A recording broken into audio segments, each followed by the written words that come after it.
Welcome to the end of the month check-in. Hey Jeffrey, thanks for joining. I think this is my first time I've seen you on my stream.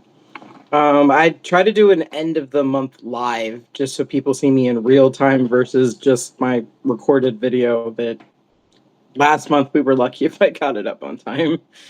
Um, May was rough. Ooh, I was stubborn and I tried to push through what I thought was allergies. Turned out I had a cold.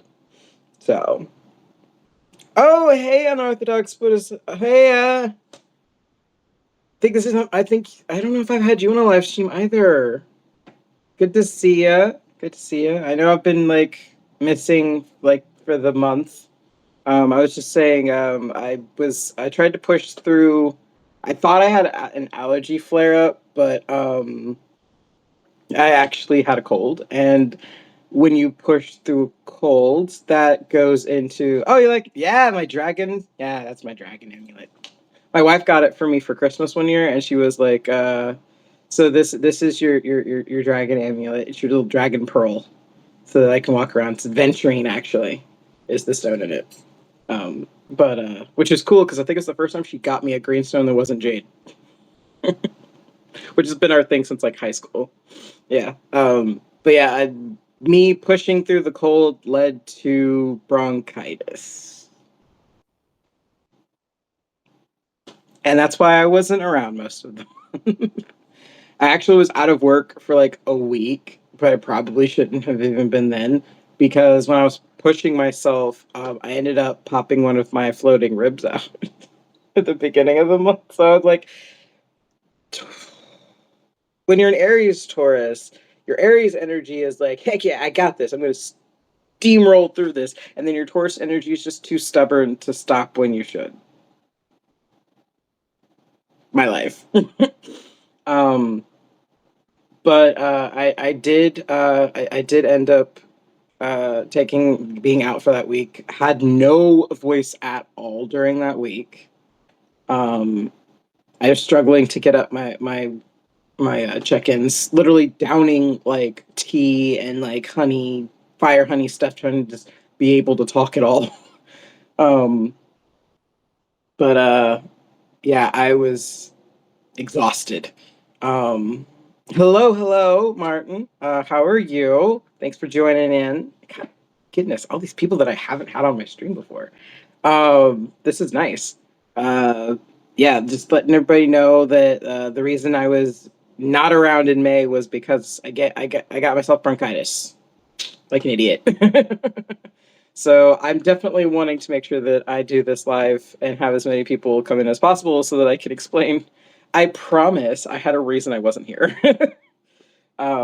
However, that did not stop me from trying to get Nature Call Summer off the ground. It did make it a little harder because there was the hiccup I had. If you guys were following my countdown posts, I did have a hiccup with my project manager because I missed some stuff and had to send some stuff back a second time. Um, Also, I hadn't made things a little bit more clear this month. Goodness, I think yeah, the interior hiccup was the biggest one this month. Because the person who was handling my interior formatting, I don't know if they just didn't get the memo. Like, hey, yeah, these are the notes from my previous formatting. Um, Palmetto Publishing follows the Chicago. Oh goodness, was it writing the manual that the editors follow? Theirs is the Chicago one. Whereas I learned from the Oxford one, my writing voice developed from a very European perspective. Because a lot of the authors that I took inspiration from when I was younger were from England or the authors around that area. I read a lot more older works versus the newer works. I liked them, but they didn't influence my voice very much. Um, I enjoyed the story that they told, but I was like, I like this format. um, I've had to learn to embrace the Chicago writing style guide. Um, it's been a journey since Artemis. But uh, the um, the interior formatting for summer, uh, they didn't realize that some of the formatting choices I have in the manuscript are not cues for them, which my notes from the previous one um, had stated that, and my previous manager had made that clear. So when I got the first one, we didn't have a hiccup. But this time around, we had the hiccup because some of those things are, I guess, um, formatting cues to do things. And I'm like, okay. And then my table of contents wasn't even there. And I was like, did you take it away because you added chapters? So yeah, we ended up fixing that, and I'm still waiting to get back my approving things. And that's where I'm sweating bullets, not just because I'm still recovering from my fever. Yeah, I'm not feverish anymore, but I still get hot. It's so weird. Um, so I've actually been hanging out in my den and the office area because the mini split is actually above my computer here. Um, and the den has like an open door with a couch, and I've been basically down here because it's far cooler than the rest of our house because we're like a lot of people in the 757 where the heat has been kicking our AC units butt. um, it's working. It's just like not as strong. So we're waiting. We're in line for the poor AC people. They're like, yeah, we got so many people. We're trying to help out. And I was like, we were late to the party. I understand this. um, but yeah. So yeah, that's my big apology. Is I'm sorry that I was sick and basically slept around working and barely was on platform. Yeah, Substack put me in Substack jail because I wasn't posting enough. Even though I was doing my weekly check-in, it wasn't enough. So it's one of the reasons I did the countdown was so that you guys could see me and the algorithm could see, hey, I'm back. Hi.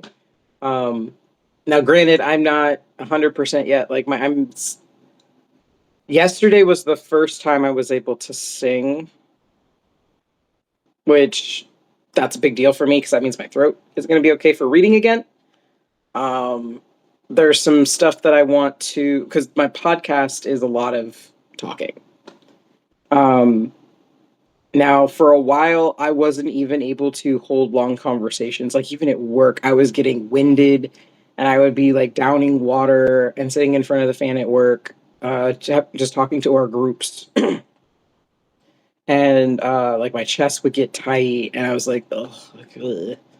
And my boss was like, thank you for coming back. You really didn't have to, though. And I'm like, it's Memorial Day weekend.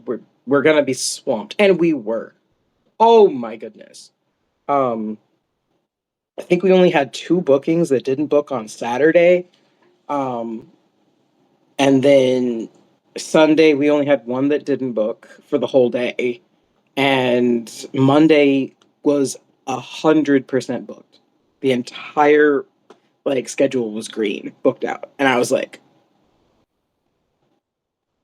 money, money, money, because escape rooms, which for those of you on here don't know my night job, I am a game master at an escape room. I'm actually the assistant manager, and we I'm working when you guys are off. Like we're normal people, well, people who have like the normal typical jobs. I work usually afternoons, evenings, um, oftentimes getting off 10 p.m. midnight, um, and Thursday. The only days we're closed are Tuesday and Wednesday, which is why I'm here. I figured Wednesday would be a more feasible day for me to do like live streams and things like that because it's hump day. Yeah. So that's where I came up with this to do my weekly check-ins would be on Wednesdays because it's one of my days off. Um, Tuesday is catch up on everything that I have slacked on because work got my brain overloaded. Um, yeah, it's escape rooms are not easy. It's the best way I can really compare it to is like theater, only I'm running a show basically every other hour. Um, Got to reset it and have it ready for the next group. And we go an extra mile because not only do we do um, escape rooms, but we also do difficulty levels with like adding puzzles that change the format of the room a little bit.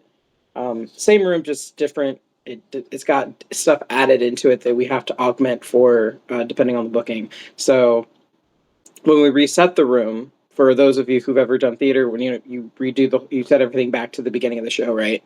But you also have to make sure everything's in line for the rest of the stuff. So we really have like technically it's a 30-minute window, but that's it only if our group was A on time, B didn't stay later than they normally would.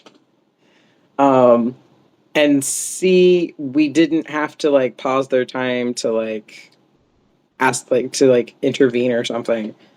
Which we try not to do that so that we can keep you immersed in your escape from reality. But sometimes you got to go in there for like people who've never done a room and like help them with something that they don't understand what they're working for, and your hints aren't helping. So, um, yeah, I'm kind of like a tech director for my audience that are also the actors. So that's how I view it, at least. Because I do have a theater background. Theater was the only reason I didn't drop out of school. So um, I have a soft spot for theater, but it also helps shape my writing voice. I have a very theatrical mindset when it comes to how I write. Um, a lot, and a lot. Some people are like, "Oh, so you're very drama in yourself." No, no. When I write stuff, I'm writing from the perspective of a technical theater person. Um, what are you going to pull from the text to build what you're doing? Be it costumes, be it sets, be it props, um, setting. Even I try to establish so that actors can be like, okay, so what am I reacting to? What am I supposed to be seeing around me?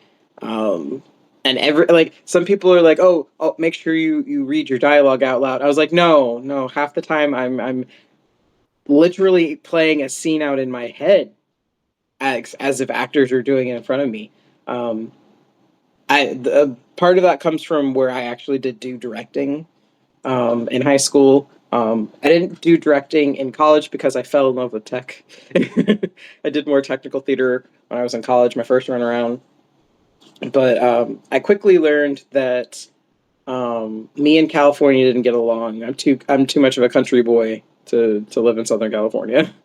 Um, so I lived there for about a year going to college. I was staying with my dad too. Like my dad and I were trying to reconnect after my parents' divorce because I was the oldest, and my sisters got to go out for custody, but I was kind of established in my theater, and like the it didn't really work for me to fly out to California from the East Coast.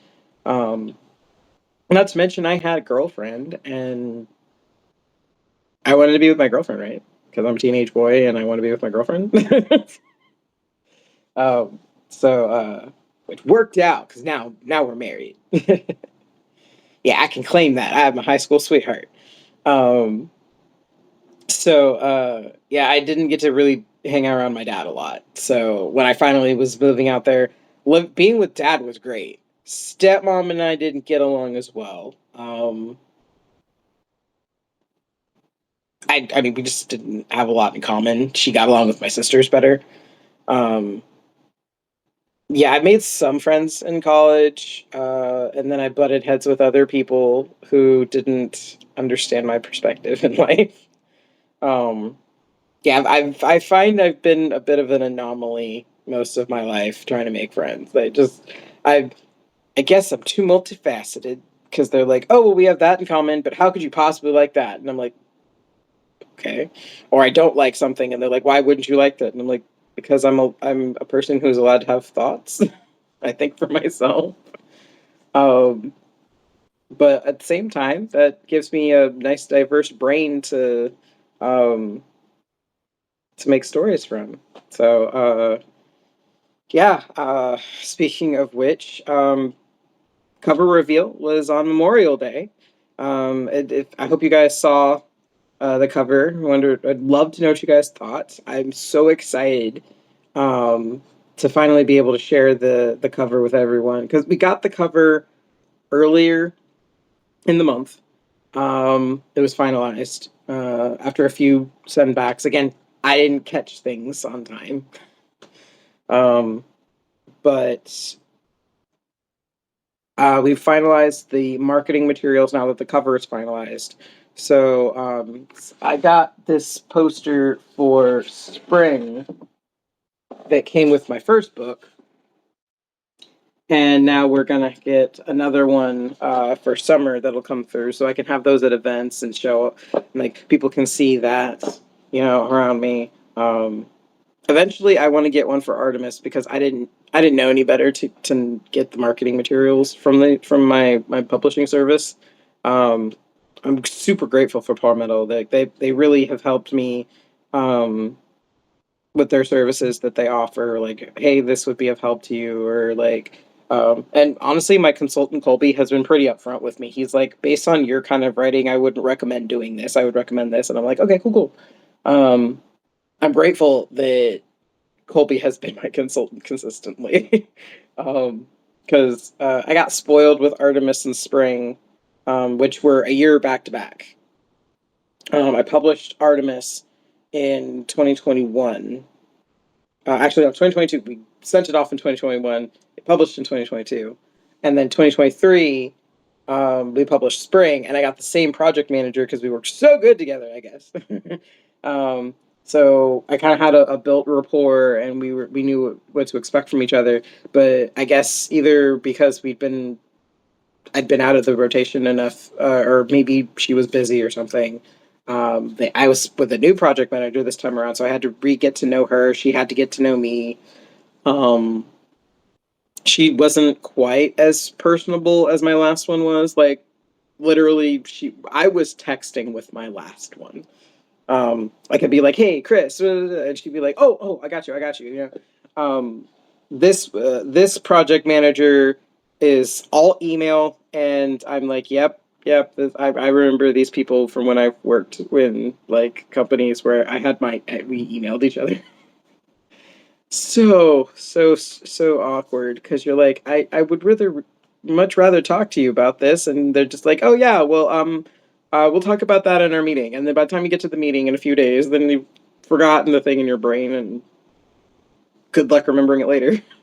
um but we've navigated a lot of stuff, and I think there just was some issues with not being able to read tone because that's what happens in email, right? Like when you send an email, you don't necessarily always understand inflection or intention or urgency. um, Originally, I had sent Summer off in January, hoping it would be ready by April because it was mid-January. I was hoping for an end of April thing, and that usually is within range. Um, Even Colby had said that that was doable, but I guess my project manager didn't know that that's what I wanted somehow. Again, tone, I guess. Um, and then I got caught up working with Am Bowman here on Substack. I had reached out to him asking him to help me make my map for the Isle of Wind Bouillon from Nature Calls, which was in my official cover reveal. I got to finally show that off because I told him I wanted it to be a part of the cover reveal. And poor Bowman, I was like, I know the cover's not ready yet. I'm sorry. I promise I will share it and I will tag you and all that and all that. Like people will definitely know you did this. And I'm sure he probably forgot. And then it suddenly goes up and he's like, "Oh, okay." I was very satisfied with it. I bragged about that map offline. Oh, I showed it off to all my coworkers, my family. I was like, "Oh my god, look at this map! It's so cool." Because I've tried getting into making maps. Every time I try to like use like map builders online, they didn't really do what I wanted them to do. And it was kind of like, okay, I guess I'll just take what you simulated. And then I tried getting into um, there's this map maker like that you could do for like digital art. It's like brushes, I guess. Um, that I got into from it's like from Instagram. It's really designed for like tabletop, which I used to DM. Um, Ironically, one of the realms of the Imaginings universe, I have a unique uh, thing in the Imaginings universe called the comets. So you've got like the planets, but then you've got these comets that kind of like orbit and play around inside the universe. Every comet is a story that Mrs. Winchester and I came up with together. One of them is called Valorant, and Valorant originally was not called Valorant. It was a kind of a little sandbox we used to play in that was kind of tabletop D&D adjacent. Only instead of playing it out on like a table or something, it was more of a like back and forth improv role play that we would talk about. My Mrs. Winchester had come up with this really cool concept for an elven kingdom.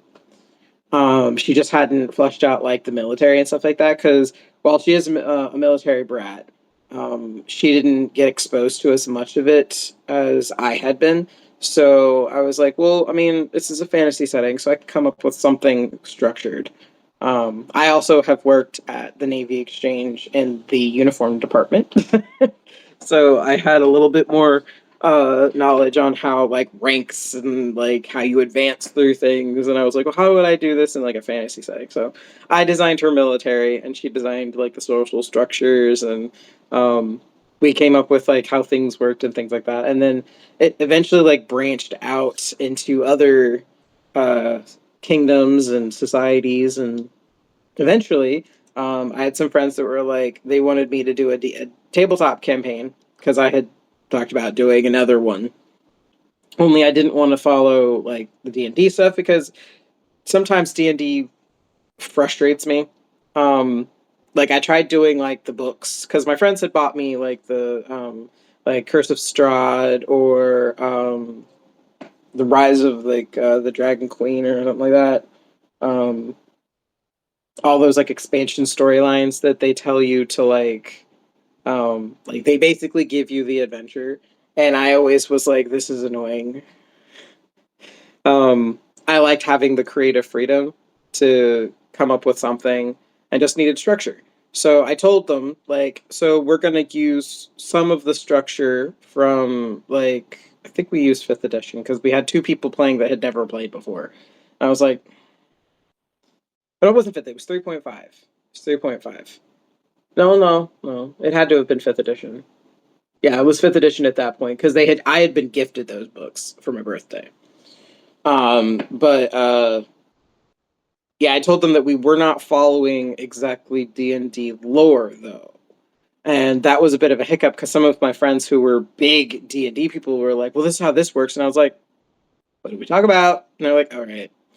Um, but the premise was the world of Valorant is this place where the races have not begun to interact yet.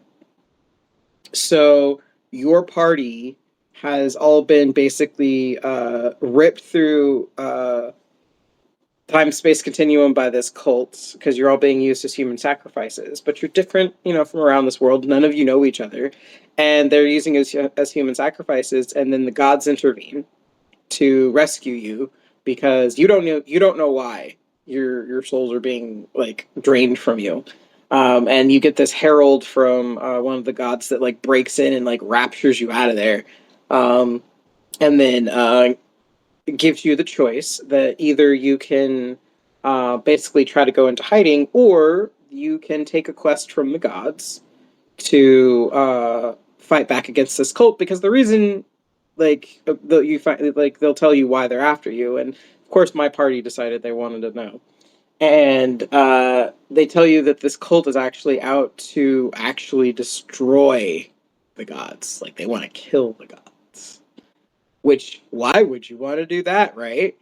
And the way that they're doing it is it's going to involve like a lot of human sacrifice and stuff like that. So you guys were like the first ones, but you've been marked. So they're like, if you take this quest, we will give you sacred like relics and things like that to help you in your journey and help take down the cult.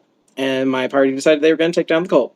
Although I did have a caveat option if you were going to go into hiding, like how are you going to like hide from this cult?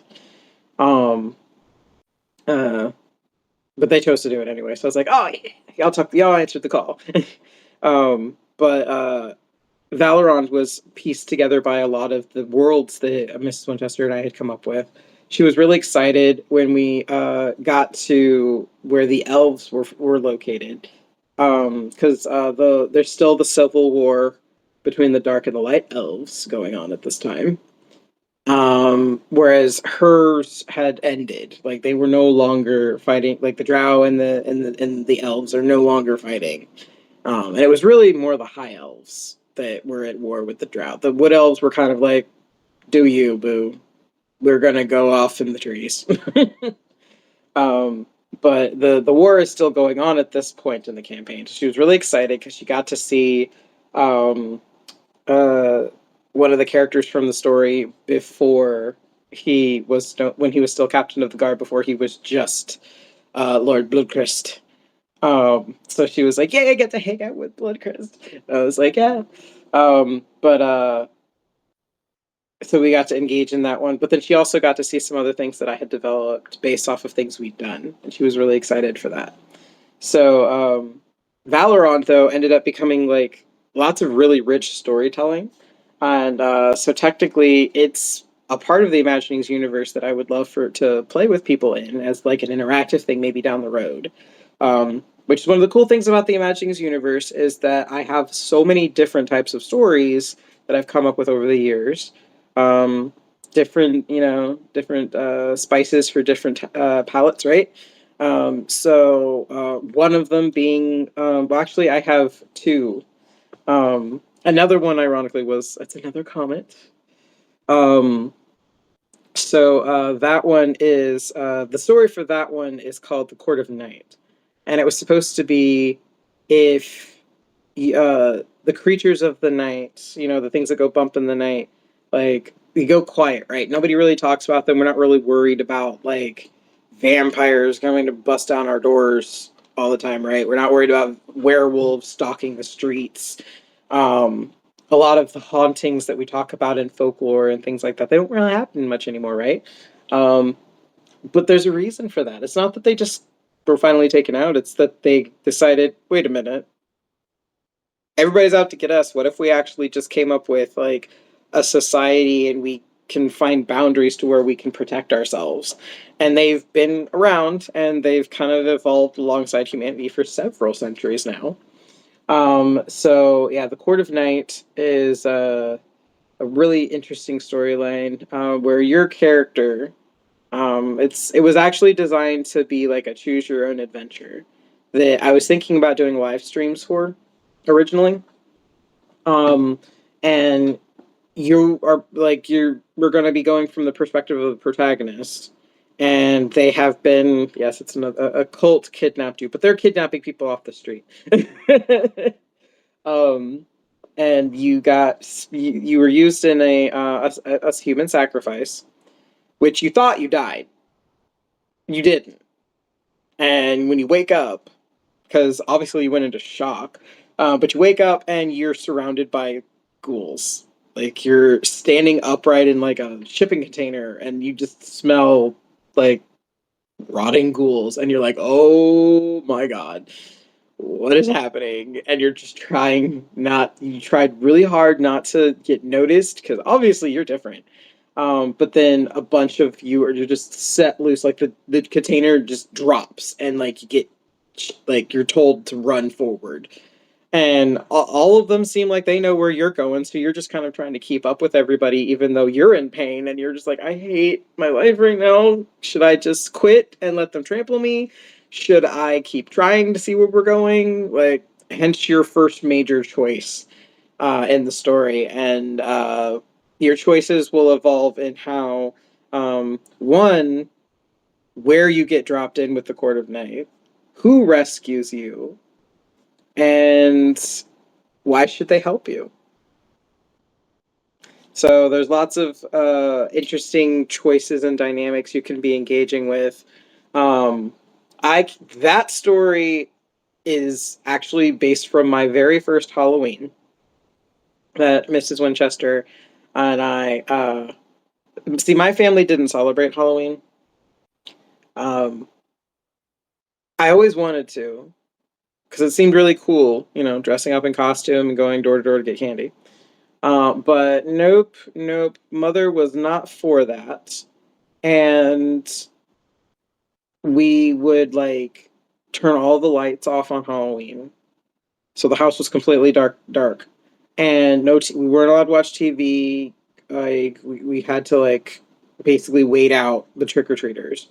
And mom would park her car like 2 blocks away and come home. So just so people wouldn't think we were home. And I'm like, well, that seems excessive. But here we are. But back then, that was when I learned like I could light candles in the closet and nobody would see, and I could read books. Um, so yeah, that was how I passed time. I think my sisters would just like go to bed, or maybe they would like sit in the backyard by like moonlight or something and like eat snacks until it was over. I don't know. I wasn't with them. But I always wanted to celebrate Halloween. Now, mind you, I'm in high school now. Obviously, I'm too old to trick or treat, right? But Mrs. Winchester is like, "Hey, would you like to hand out candy?" And I was like, "Candy? Okay, cool." So I saved up some money because back then is when I was writing fan fiction for money back then because I didn't have an allowance either. Um, and I saved up and I bought these black with like red tinted angel wings. They were like 3 feet wide, 3 feet long, I was really excited and I wanted to be like a fallen angel for Halloween. And I had like, because I had black clothes to wear. Um, and I think yeah, she did some makeup for me, but I had to like walk to her house because my mother, when she found out what I was doing, how I snuck those wings in the house and she never noticed. I don't know. But I had to walk to her house because she was so mad at me that I was gonna go celebrate Halloween that she was like, "Nah, I'm not taking you over there." I was like, "Fine, I'll walk." Stubborn Aries Taurus. um, but yeah, I had so much fun that we just started like doing this improv like characters because she was a vampirist. And she was sitting in the back of her grandfather's truck with the candy bowl, and I'm sitting at the end of the driveway like a gargoyle, and I spooked so many parents and they laughed so hard. They were like, "Oh my god, I thought you were an ornament." I was like, "Thank you."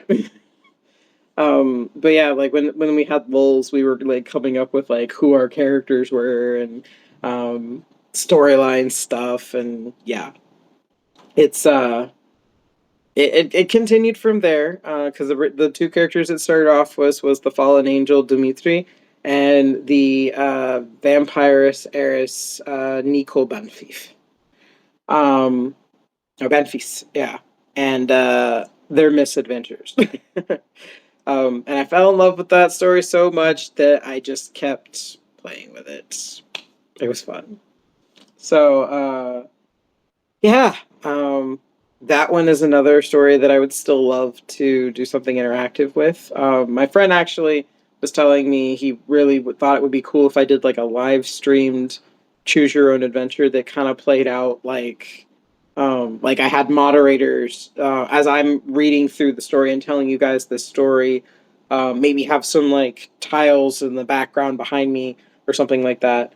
Um, that you can see like where our setting is, um, and then place them stuff out. Then um, the moderators basically would be monitoring the chat, and we would take a vote on what decision we're going to follow to see where the story went.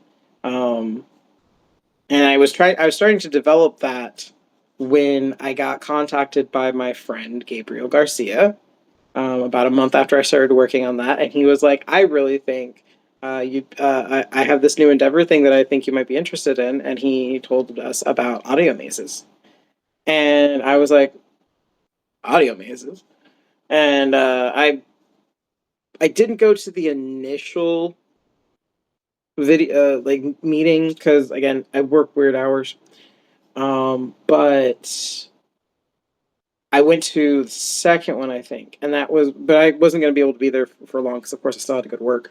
But I stuck around and I was like, oh, okay, this sounds interesting. Um, but I was worried because me being an author, like, I didn't really write short stories, let alone I hadn't written a proper choose your own adventure story before. Like, I'd come up with how to do them, I just hadn't properly written them. But I mean, I had been starting to. Like, I was learning how they worked for Court of Night. Um, but Gabriel was like, I told him, I was like, do you think I would be a good fit for this? And Gabriel was like, yes. I remember I read Artemis. Like, submit, just send them something from Artemis. And I was like, okay, fine.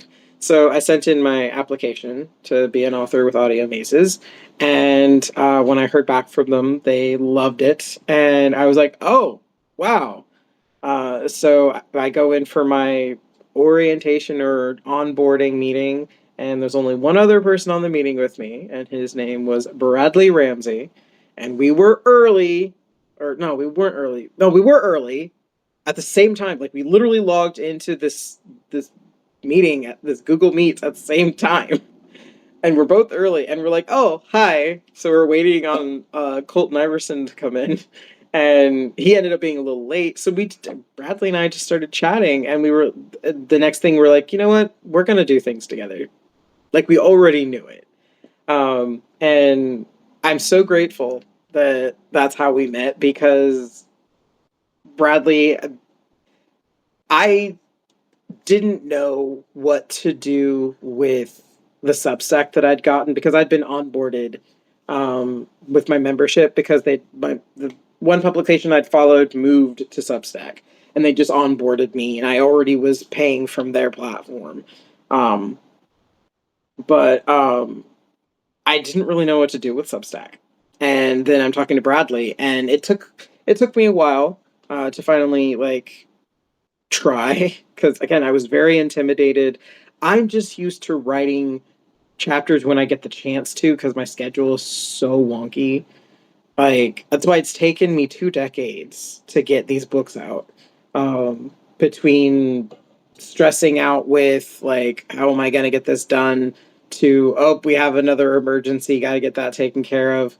um and like I had real life stuff, but all of those trials and tribulations just leads to future books, right, guys? Like, that's just fodder for future books, right? And it definitely has. So I'm with Audio Mazes, and I submitted my story for Meet Me by the Thorn because I was already in like fairy tale mode because back, I believe it was, yeah, last year I was trying to crowdfund Summer to get published over on my coffee page. Um, and bless the one person who actually donated to the crowdfund. We got to 1% of the goal. um, but I was I am not as savvy with social media and getting stuff out there, and I don't always know what will draw new eyes. But I tried doing a whole campaign last year. I thought it was rather clever because I was actually at the spring or vernal equinox rather. I listed Nature Calls Spring, which is the first book of Nature Calls, on its mother platform, where I first started posting it over on Inkit, which is where I really started sharing my works with the internet, because I could never get anybody to give me feedback. I mean, my mom read them, which, in her defense, she did go to school for like English and special ed, so she actually was going to be like a special ed teacher. So she actually does have some background in like edit, like giving feedback and editing things. But she's still your mom, right? She's gonna tell you it's amazing. But I tried to get friends to read stuff. I couldn't get like, I barely could get some people to read Artemis when that one was first going forward. And that one is definitely more on the, I hate calling it mature, but it's definitely not a young adult story. So I got people to read that one, but even then that was a hard sell. So with Nature Calls, which is even harder, because a lot of people look at Nature Calls and they think, oh, it's a 13 to 16-year-old book. I wrote a modern fairy tale. So when I mean modern fairy tale, I take a lot of inspiration from mythology, folklore, heck, even my omnious pagan roots, and like the things that we believe in, and our like traditional things, and like how it's evolved over time. And I decided a lot of my research I dedicate to how do fairy tales happen in real life. Because when people say you can't write fairy tales anymore, I go, BS. A fairy tale does not have to happen in like a past setting. Fairy tales just have to have the same like core story elements that fairy tales have. So I say I have a modern fairy tale adventure, which is Nature Calls. Um, Mother Nature's daughter decides to study humans by enrolling in high school, because, from their perspective, adolescence is a huge critical evolution period for humans. And that's how they see humans, is that they're kind of like them, and that they hit certain evolutionary periods in their lives. And they're like, okay, so this must be the really important one for them. So she wants to see what shapes humans into who they are as adolescents. And the teenagers she gravitates to most are misfits. So you've got four vastly different teenagers. And so you get to learn about them, and she takes them on the nature walk of a lifetime, because she didn't come alone. She brought a bunch of other elements with her who are very curious. Um, they want to see what she's so interested in, have varying degrees of care for humans. And so they make the weather in Moonshine, South Dakota go a little wonky.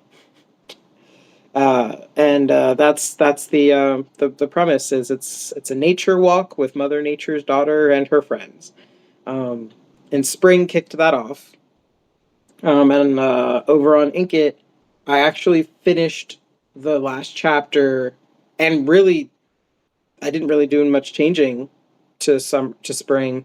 Was Black Friday of 2019. And I was so excited that we got it done. A lot of friends were telling me, "Oh, you should crowdfund it. You should crowdfund it." So I actually did try to. We got plans in order. Like, I had a crowdfund set up that I was going to launch in March. We had a family vacation that February. Like, it was, things were looking great, and then March happened. I think we know what happened in March of 2020 in the United States. Enough said. Now, granted, we did actually make, it was less than a grand, but um, the money that we ended up making helped with some bills, because I actually was supposed to have surgery in April, and it didn't happen because of the pandemic. So I was very sick. and the money that came from spring actually did help us quite a bit. So I'm grateful that that worked out the way it did. And the universe has works in interesting ways. We don't always know why things happen. Um, Maybe that was just a knot on my string of fate. Uh, but yeah, it would take a while for me to get spring up and going. Um, but when it did, I was actually very proud of how well spring did. Um, First quarter, you don't really see many royalties. Now, mind you, I am technically kind of like a hybridly published independent, because Palmetto I only pay them for services to get stuff done. So it's essentially like, as an independent, if you were to pay a an artist to do your cover, you're going to pay an editor to do your editing, you're going to pay a formatter. Like, if I was to go out and pay all those people, like different people for those things, instead of going out and paying individual people, I go to the service who has the people who do those things. And because of how many projects they can take on at a time, it gives those people consistent work. And of course, I have my consultant who helps me out when I need, like, have projects I want to do. He'll get me coordinated with the project manager, but he's also familiar with my work and knows what would best fit my work. So, um, and once the book is done through that, they also print my book. So I don't have to worry about like we're getting printing elsewhere. They print the book, and now, since spring came out, they distribute now. So I don't even like I originally was with Ingram Spark for Artemis, and that was a nightmare and a half. Um, but I ended up getting Artemis taken back and sent back to them, and they've been taking care of them ever since. Now, I also can order my books from them to print, like for my event in June. They're going to print summer as soon as everything's finalized. I'm going to get extra books so that I can have books for the event.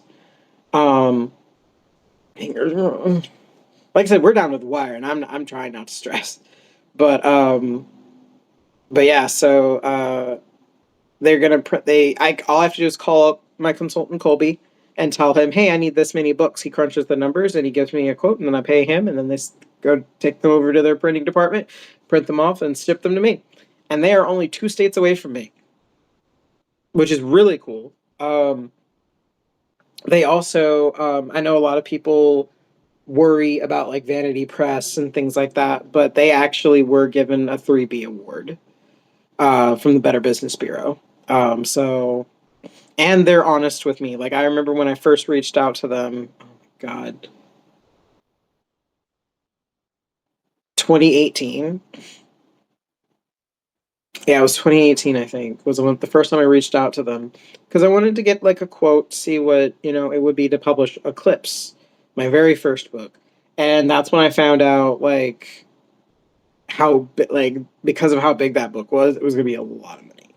And I was speaking with Colby at the time. I think it was Colby that I talked to. I've always worked with Colby. That's awesome. Um, he was upfront with me. He's like, no author is getting a loan to publish. You're not going into debt to publish a book. Um, Now he did mention that like we can break up the payments in 3 payments to get everything done.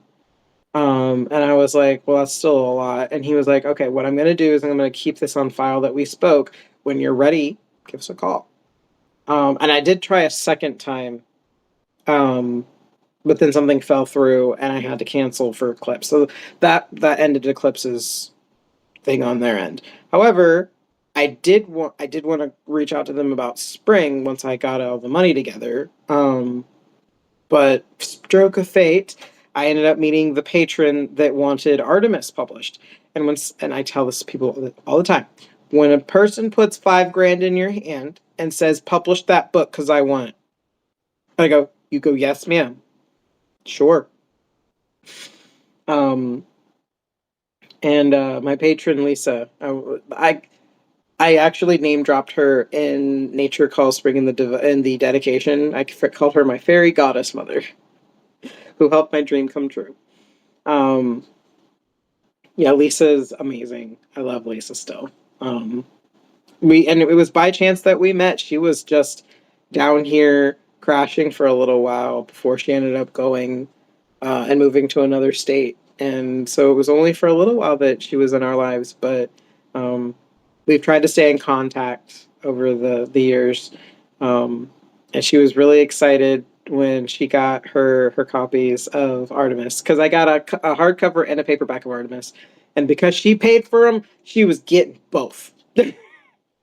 And she was so excited, and she was like, she said it felt different reading it in hand than reading it on Inket.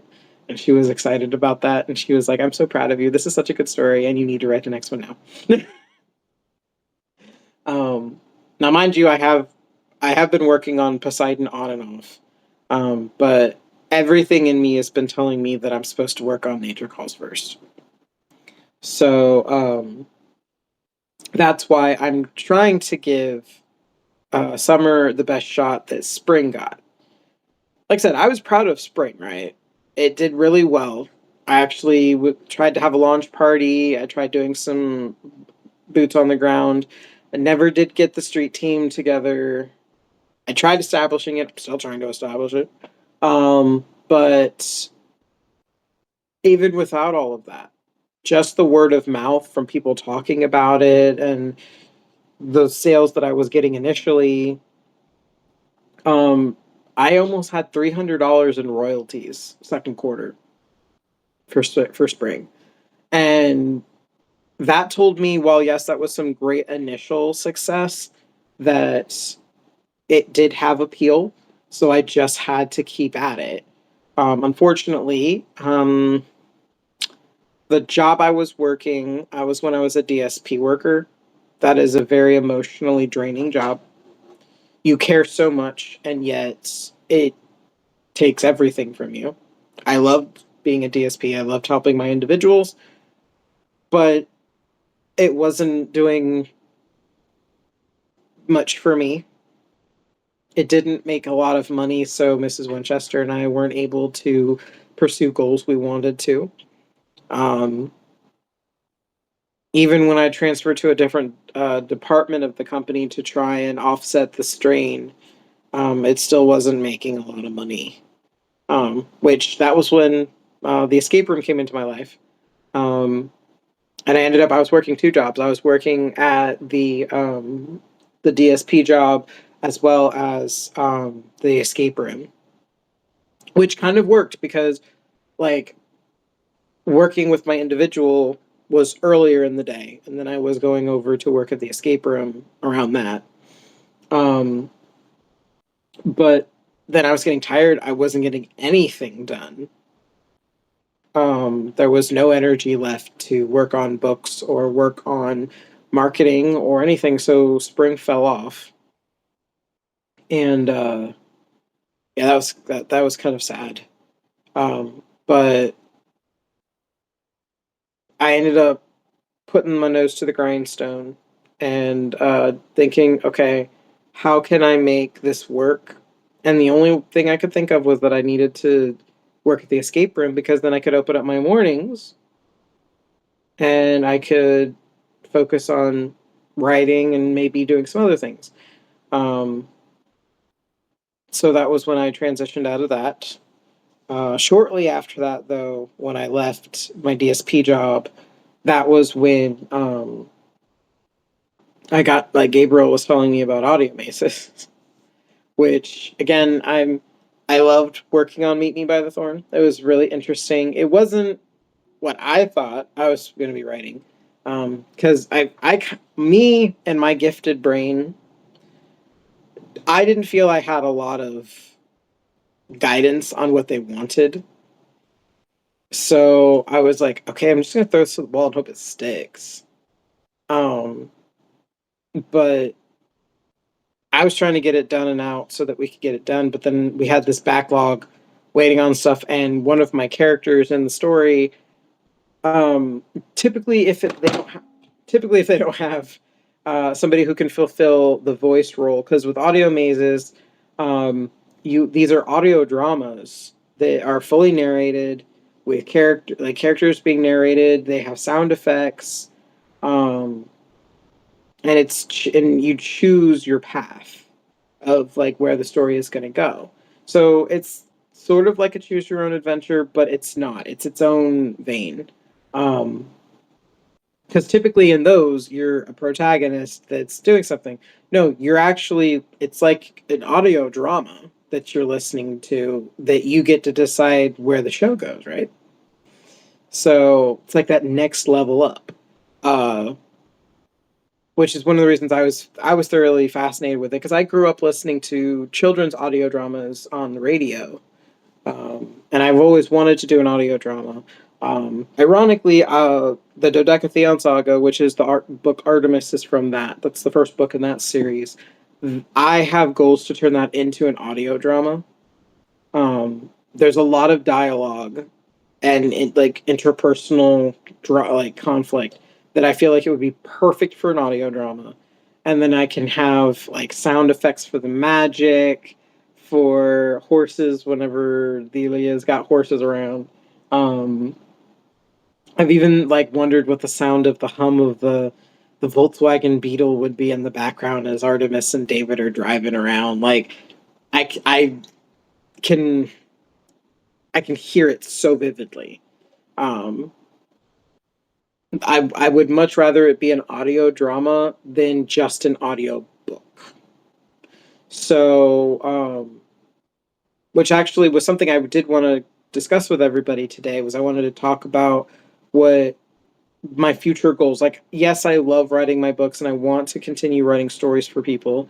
But as you've probably seen on my Substack publication, I talk about transmedia, and how I want to use transformative storytelling to help people reach stories where they meet them, not just written word. Because not everybody can sit down and read a book, right? Even if it's ebook, like some people, that's just not how they connect with stories. Some people prefer audio. Some people prefer visual. Some people need it to be engaging, otherwise they're bored. um, so I want to engage with all of those things. Writing the books is really just getting the story down, right? So it can be adapted. Now with an audio drama, that gives me the flexibility to either expand, or I can make it transformative to you're experiencing the story in a different way. Um, I don't want it to be narrator heavy. I want it to be dialogue focused. I want the characters to be telling the story. I want the sound effects and you hear things to tell the story.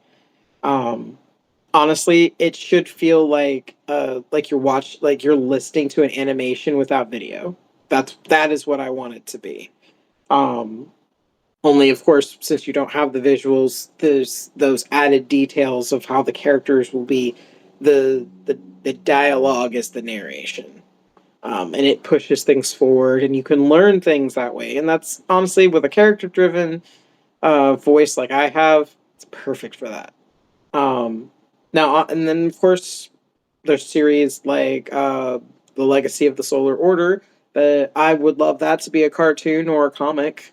Honestly, it'll probably be a comic before it's a cartoon, just because animation is insane. It's a beautiful beast, and I say beautiful because when it comes out, it's beautiful. But along the way, it will rear its head and gnaw and jump on you, and you're just like, "Oh my god, I hate my life." That was my second run at college. Is I went to the Art Institute for Arts and Animation, where I might not have been the best artist, but the concept of directing and how animation worked, I was acing all of that. And my teachers were all like, I cannot wait for you to get to production because you are going to lead that show. But I never made it that far because I didn't have the money to have a home computer that could run an animating software. So I was dependent on the labs at school. And And that, like, back in the day, maybe that would have worked. But when I'm married, so I don't qualify to live in the dorms, I was kind of caught up in some family drama that was affecting finances, and I didn't really have anybody I could ask for help. And I already, of course, have the loan to go to school, right?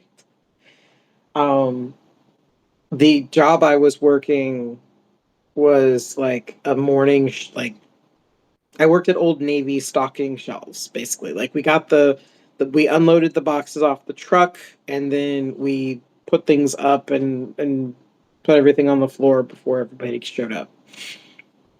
Because that was the only shift I could really work.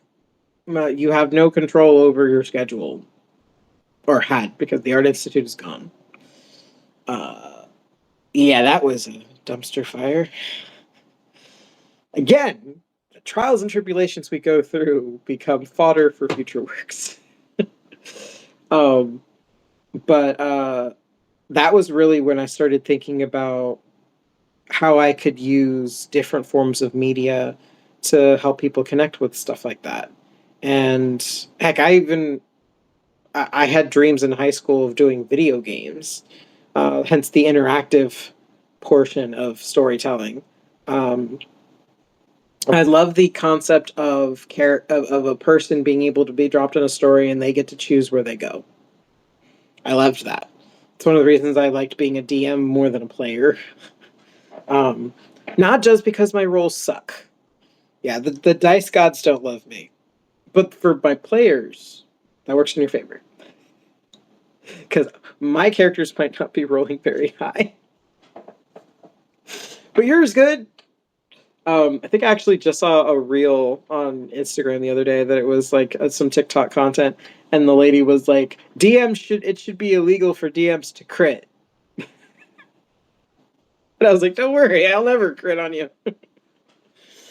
um, but yeah, so that's something that I did want to talk about, is that for Nature Calls, originally when I was at the Art Institute, I started fleshing this out for a cartoon, but I wanted it to really be visual. Like I like the idea of like a comic book or something like that. Because again, anything, I think that before it goes to animation should go to comic, because comic helps transition you into the visual. You'll have the images of the characters, you'll have the beats for the story, and then once you get to the animation phase, you can fill in all those gaps that you couldn't in the comic. Because honestly, comic formatting is a lot shorter. Like it's shorter than books, because you convey a lot more information through image than you would with words. Now, when it translates to animation, you can fill in more details. Like you can add sound, you can add, um, honestly, motion in and of itself can tell story. So that's where I'm saying, like, anything that I want to move into animation with it, I would love for it to start as comic. But the way I want to approach this is, I've told this so many times to people, that my dream is that independent creatives take over entertainment, because Hollywood has become bland. It's the same things, everything is safe. There's not a lot of nuance, and people need nuance. They're tired of the same stories. They want something new. And that's what we're making, right? And I want to see more of that happen. But I also have noticed that there's a lot of creatives in different circles that they don't really have all the pieces they need to make something. In my case, I've tried arting. It's not consistent enough to do like my own comic. Heck, even my own prints. Like Mrs. Winchester is actually, for our event, she's making minimalist artwork of the characters from Nature Calls, so that oh, hello, we have a new face in here. Welcome, welcome. Um, just catching up on stuff with us. I was just going over some of the future plans I have for my brand, the Imaginings Universe. I actually, to tie back into what I was saying, everybody, I have an event on June 6th. It's called Once Upon Every Story at the Sheraton Hotel in Norfolk, Virginia. It's a storytelling based event, but Mrs. Winchester is actually doing some minimalist artwork of the characters from Nature Calls, that we're going to be selling as prints there. And it, I didn't even color as a kid. Like, I know it blows people's brains that I got frustrated coloring as a kid because I was with my gifted brain. I'm like, oh, you have to be in the lines, and then that just became a chore, and it felt like work, and I didn't want to do it. So I would go grab paper and a pencil and write something instead. So in that line of thought, I think that it would be really cool if we could get independent creatives who do different skill sets together to create a project together. Now, rather than just do a one-time payout at the very beginning of the project, um, my goal is to create something that is worthy of putting up on a crowdfunding for platform so that people see what it is we're trying to achieve, get it funded, and then once it's funded, all of us work together, build it up, and then we have like our contract that we've already worked out, like what everybody wants is going to be contributing and how it's going to play out. With that in mind, once we get into distributing, everybody has royalties that come to them for the life of that project. Mina, hello, hello, hello, hello. How are you? Yay, I'm glad to see you. I was hoping I'd see you today. I was just talking about future stuff that I'm planning. Um, we already talked about the cover reveal. I know you saw the cover reveal and we're excited about it. But I was talking about how in the future I want to work with other independent creatives that do their own skill sets. Like I was mentioning with in the case of Nature Calls, I was actually hoping one day to turn it into like an animation. But animation really works best if you start with a comic first, which is one of the reasons why I did my call to action.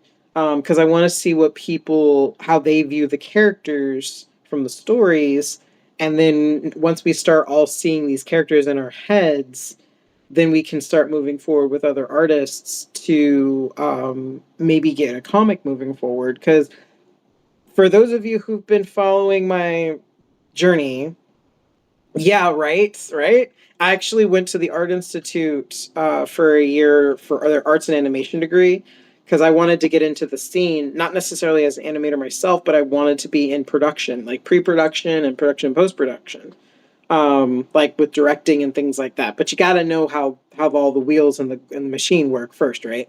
But apparently, I was ahead of the curve, and all my professors were like, "Yeah, you have a pretty good grasp of this." So that just told me that maybe I'm looking in the right direction. But it's with the call to action when I put the prompts for the main cast, which is the teenagers and the elements. Um, I was hoping to see people do some artwork for that to tell me how they see the characters because I always forget the name of it, but there's a condition, not necessarily a condition, but it's your brain does not visualize things very well. So you need like outside visuals to help you like see them, which is odd. It's almost like I'm blind in my imagination, but I can experience everything else. I could tell you what something smell. Yes, yes, that is the exact thing, Mina. Thank you. Oh, really? Interesting. Well, I hope my stories were vivid enough for you then. Because that's where I try really hard to be as descriptive as possible so that people can try and build that image in their head because I know I suffer from it. Um, but I have as much sensory as I can think of in the books to try and help people engage in the story that way. It's one of the reasons why I always am asking people like, hey, what does this look like to you? Um, so that like maybe I can be like, oh, am I not describing that correctly? um, Because I know I ran into that with David. Like, people were like, wait, he what? And so I had to add some details to David before Artemis was published. Um, oh, I'm so glad to hear that, Mina. Thank you. Yes, Mina saying like, do you think I do a really good job because you can feel the scenes unfolding. I'm glad to hear that. I try so hard to do that. Um, that stems out of my theater background because I did a lot of technical theater. So I try to use the cues that somebody in tech would need to bring something to life when they're adapting it. Because in high school, we actually took books and we actually had a project where we had to adapt a book into a play. Um, we had a book that we adapted into a play, and then we had a song, like a ballad song, that we adapted into a play. The song was Bohemian Rhapsody, actually. Um, so unfortunately, we didn't get to actually perform that one because one of the actors that was in it, we lost him in a car accident, and none of us had the heart to move forward with the project because he had been really integral to building it with us. So, like, we finished it out for like the grade portion of it, but yeah, our teacher was like, "We're this is just going to be the project we created." And we're gonna hold it dear to our hearts, but we just couldn't. He was going to be a judge um, at the point where the protagonist of the song is in front of like the jury, like let me go, and then you have the jury saying we will not let you go. He was the judge who would have strings attached to his fingers on the jury, like swaying them back and forth. We will not let you go. Let him go. Things like that.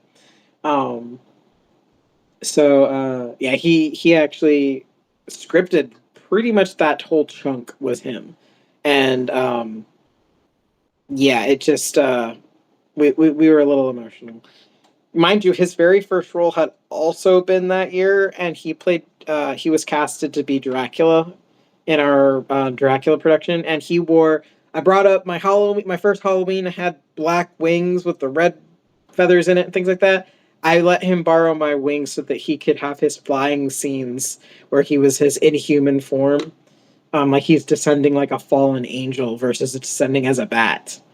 That was our Dracula. He was very fluid. He was so in touch with his body. He was a dancer.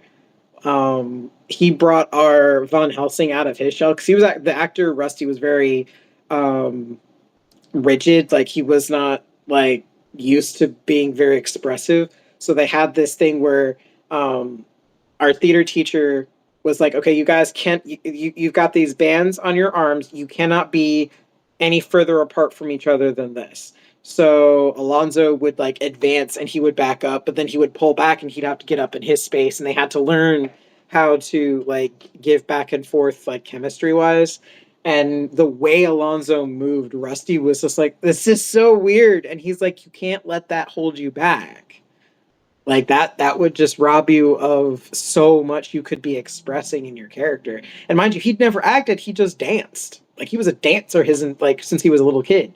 And so we had this really cool Dracula, but he was so nervous because he's like, I'm playing a villain. How do I play a villain? And I'm like, villains have dreams. And if you really want to be honest, who's the real protagonist here? Is it Mina or is it Dracula who has a dream of seeing his wife again? And he went, you got to tell me the story before every show so that I'm in character. And I was like, gotcha.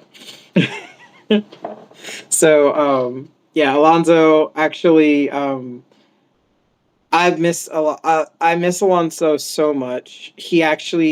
We gave him a character in Court of Night. We named him Sir Alonzo, and he's a vampire count. Um, it was really cool too, because I actually did some research that there's like an entire community in like Nubia that they actually are part like I want to say part Austrian or Prussian or something like that. Because there were some young soldiers that were escaping the Ottoman Empire at the time that were from Wallachia and things like that, and they ran away and they hid in Africa, and they married into this community that was in Nubia, and so there's a whole community down there that like they speak like Romanian because they're half Romanian and their descendants. And so I didn't know that until I was developing Court of Night a little bit more for the choose your own adventure aspect that I was going to do for it. And I went, so Sir Lanzo's mother is from here. Okay, that there I go. Got my historical reason for why Alonso's black. Awesome sauce. Yeah, that was a really fun thing that I got. Yeah, right. Yeah, I didn't even know. I was really cool. Like I I love when I'm just coming up with a story. I didn't intend for something to be intentional. Like I'm just doing some research to try and flesh it out a little bit more. And I go, oh my, that's a thing.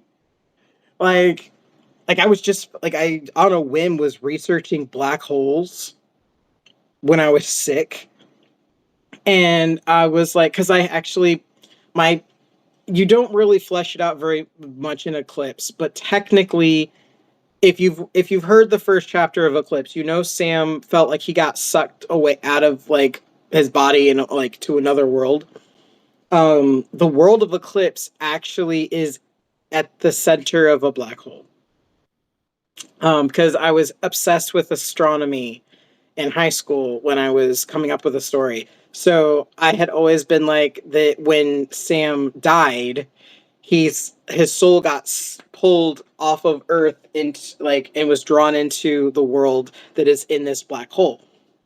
Because this is where he's being called to. And when I was doing some research, I was learning about singularity, and then I discovered that there are dormant black holes and they just hang out. Their singularities kind of chill.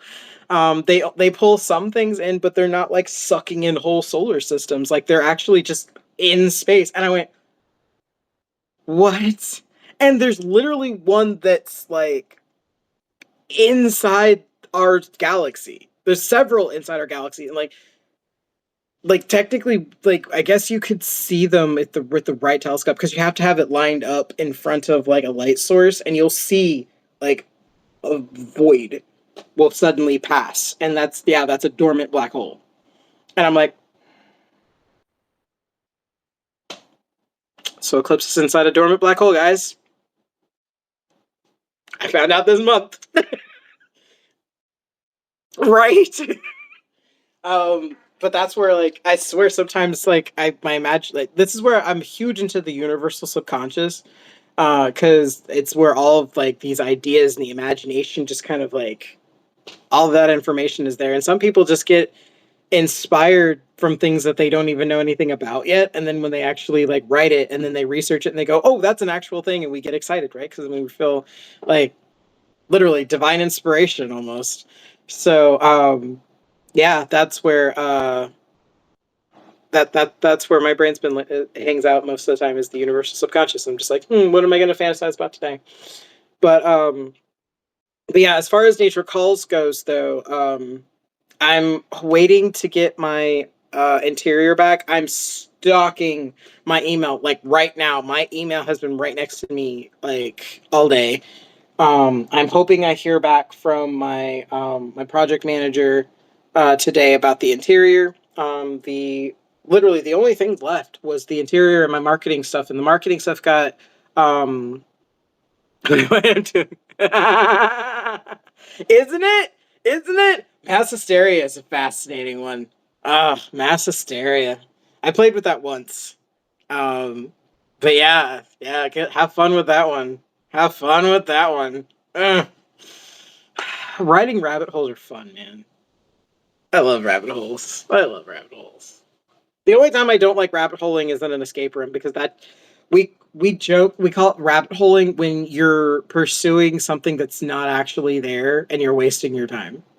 That's the one time I don't like rabbit holes. um Like we'll talk about like if somebody's going too fast through a room and then suddenly they get stalled out working on something that's not a thing. We're like, okay, rabbit hole, just 5 minutes, just rabbit hole for 5 minutes, and then go back to your, then get back on track. um, but yeah, rabbit holing and writing though, that's where the fun's at. Literally, it's the like, oh, what's behind the frame? What? Oh yeah, what's behind this frame? It's a frame. Yes, yeah. What's behind this frame? It's a frame.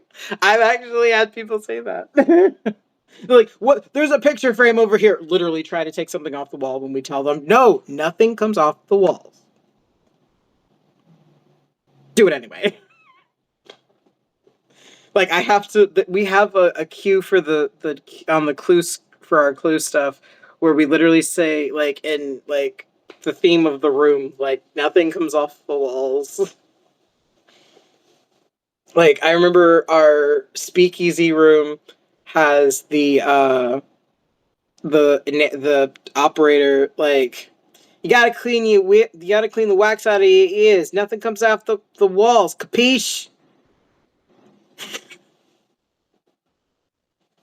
I didn't write these, by the way. I like that I work for creative people. Okay. But yeah, but yeah, like I was saying with summer, I'm waiting to hear back on the interior. I'm pretty sure that's the only thing I'm waiting on. So the marketing materials were approved yesterday. So I will be getting a new poster. This was the poster I got for spring, which I love this thing so much. I'm getting one for summer next. Unfortunately, I didn't get one for Artemis because I at the time was unemployed, and some of the money that I got from my patron, I told her I was like, "Do you mind if I use some of this for my bills?" And she was like, "Yes, go ahead." Um, because she actually put, I think I've told the story. She put 5 grand in my hand and told me to publish Artemis because she wanted the book.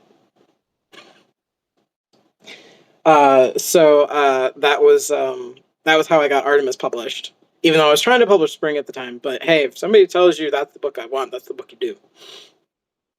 And then we got Spring together because I finally got my inheritance from my father passing away, which my dad had told me he wanted a copy of every book I ever published on his shelf. So I asked my wife, I was like, do you think that it's okay if I use some of the money to publish Spring? And she was like, it's your inheritance. Why are you asking me that? But I was like, because we're married and we have shared income and I want to make sure I'm not crazy. But yeah, so that was how Spring got done. And then I tried crowdfunding for summer last year. I actually was on Substack trying to do that. Um, and I had one person who contributed to the coffee crowdfund, which it got me to 1%. And I will always tell her, thank you for getting me that 1%. um, and honestly, I just updated the crowdfund for autumn because it would be awesome if we can keep the momentum rolling from summer into next year, and then I can approach Palmetto about publishing autumn next year. Because that was my goal. Was I wanted to publish each book within the next following year. Because autumn is technically the draft is I have a whole draft. It's just I want to see how people take stuff from summer and then either cull some stuff from autumn or I need to flesh some things out more in autumn just to make them make a bit more sense. Um, and then once I finalize that, I'll be comfortable writing winter because winter wraps it all up and I want to make sure I'm wrapping everything up right. Mind you, I know what happens. I just have the subplot's got to be wrapped up. I've actually known the ending since 2020. Like the full scope of the ending. Like I always knew where the story was going.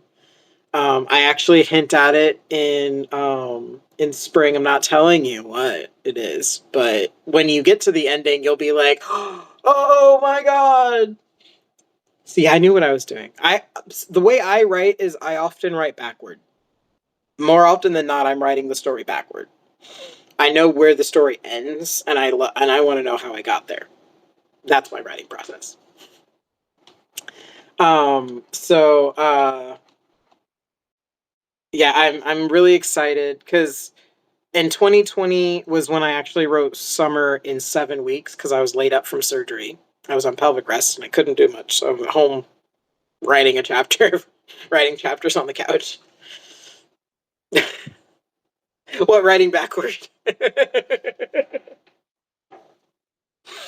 um, but yeah, I wrote Summer really fast, but then I kind of felt this fire under my butt. And I think I've told the story a few times about how I felt like I was rudely awakened by one of my goddesses who was like, I did not inspire you to not write this. Now go write that chapter and post it. And I was like, yes, my own. And that was the first chapter of Autumn over on Inkit at the time. And at first I was really nervous because it kicks off pretty tense. Um, and then everything just like roll out like oof. Um, and then I hit a snag because I wasn't sure how it was supposed to progress. And I actually it was the first time I actually made an offering asking for how to finish a book.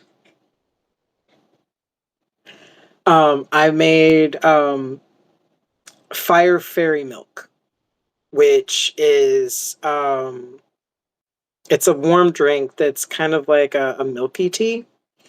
Where you have like I think it's like lavender, cayenne pepper, and like one other spice, and then like you're simmering it with milk. And it's actually an offering that some people make to gods and things like that. But I made some. I specifically wanted to make fire fairy milk because I was going to invoke my dragons and my wife's fairies. And I was like, look, I made 3 cups. I set one over in the direction of the dragons, one in the direction of the fairies, and one in front of me. I was like, okay, look, we're gonna draw this up. Look, I gotta ask you, fairies, if you can help me figure out how this ends, because I'm down a rabbit hole. I don't know. I'm lost in the sauce. I don't know how to end Autumn. If you help me finish this one, I will give attention. And I'm looking at the dragons. I was like, this. You want to help too? I will flush out more of my dragon story, which is called Vapor Fang. Which is it involves dragon lore from around the world. And I actually started fleshing it out when I was at the Art Institute because we were required to come up with new stories. And I told them, thank you for hating me because I already have enough stories in my head. You're just going to overload my mind palace. And they was like, tough luck. That's what the industry's like. So that's where Vapor Fang came from. Which I have dedicated some more time to it. It's a bit more close to my heart because um, one, it's dragons, and I'm a dragon person. So I love fairies. Do not get me wrong, but I approached my fairies from like the preternatural nature fae, which was like me and nature. It wasn't as much as like my wife with her fae as much, which is why I was hoping to get a little feedback from them. When I tell you, like, I made this, I cast my spell. I invited them into my circle, and I presented them with what I would like to happen. I got bombarded with the ending that night, and it even showed me how all of the things that were wrapping up in that one were going to fall out in the next book, and how the whole thing was going to turn out. And I went, oh, oh no, good, but oh no. Which is why I'm like, are people going to love me or hate me? I don't know. I don't know. But I definitely it gave me the sparks of fairy tales, like old school folklore fairy tales. And I was like, okay, it got me back on track with how fairy tales work. And oof, did it get me back on track with fairy tales. If anybody knows what fairy tales are like, This is not a Walt. This is not a Walt Disney fairy tale, guys. But at the same time, I'm also glad because these are the kind of fairy tales that C.S. Lewis talked about, where one day you'll be grown up enough to read fairy tales again. It's one of those, and I'm actually very glad that I asked because these some of the things that they revealed to me I hadn't considered, and I'm glad that I now had them in my head because I was like, yeah, that makes a lot of sense. So, yeah, that was how like I said, Omnius Pagan who calls on the cosmos to help me write stuff. Now, mind you, if you really want some interesting, like how the universe gives me like kudos or feedback, I was really worried Artemis was not supposed to come out yet. I felt it was undercooked. I didn't think it had enough of a following. I was very worried it was not going to get a fair shake when it published. When I tell you after the book published, everywhere, everywhere I was walking, I saw crescent moons. I saw either statues or iconography of Artemis or Diana.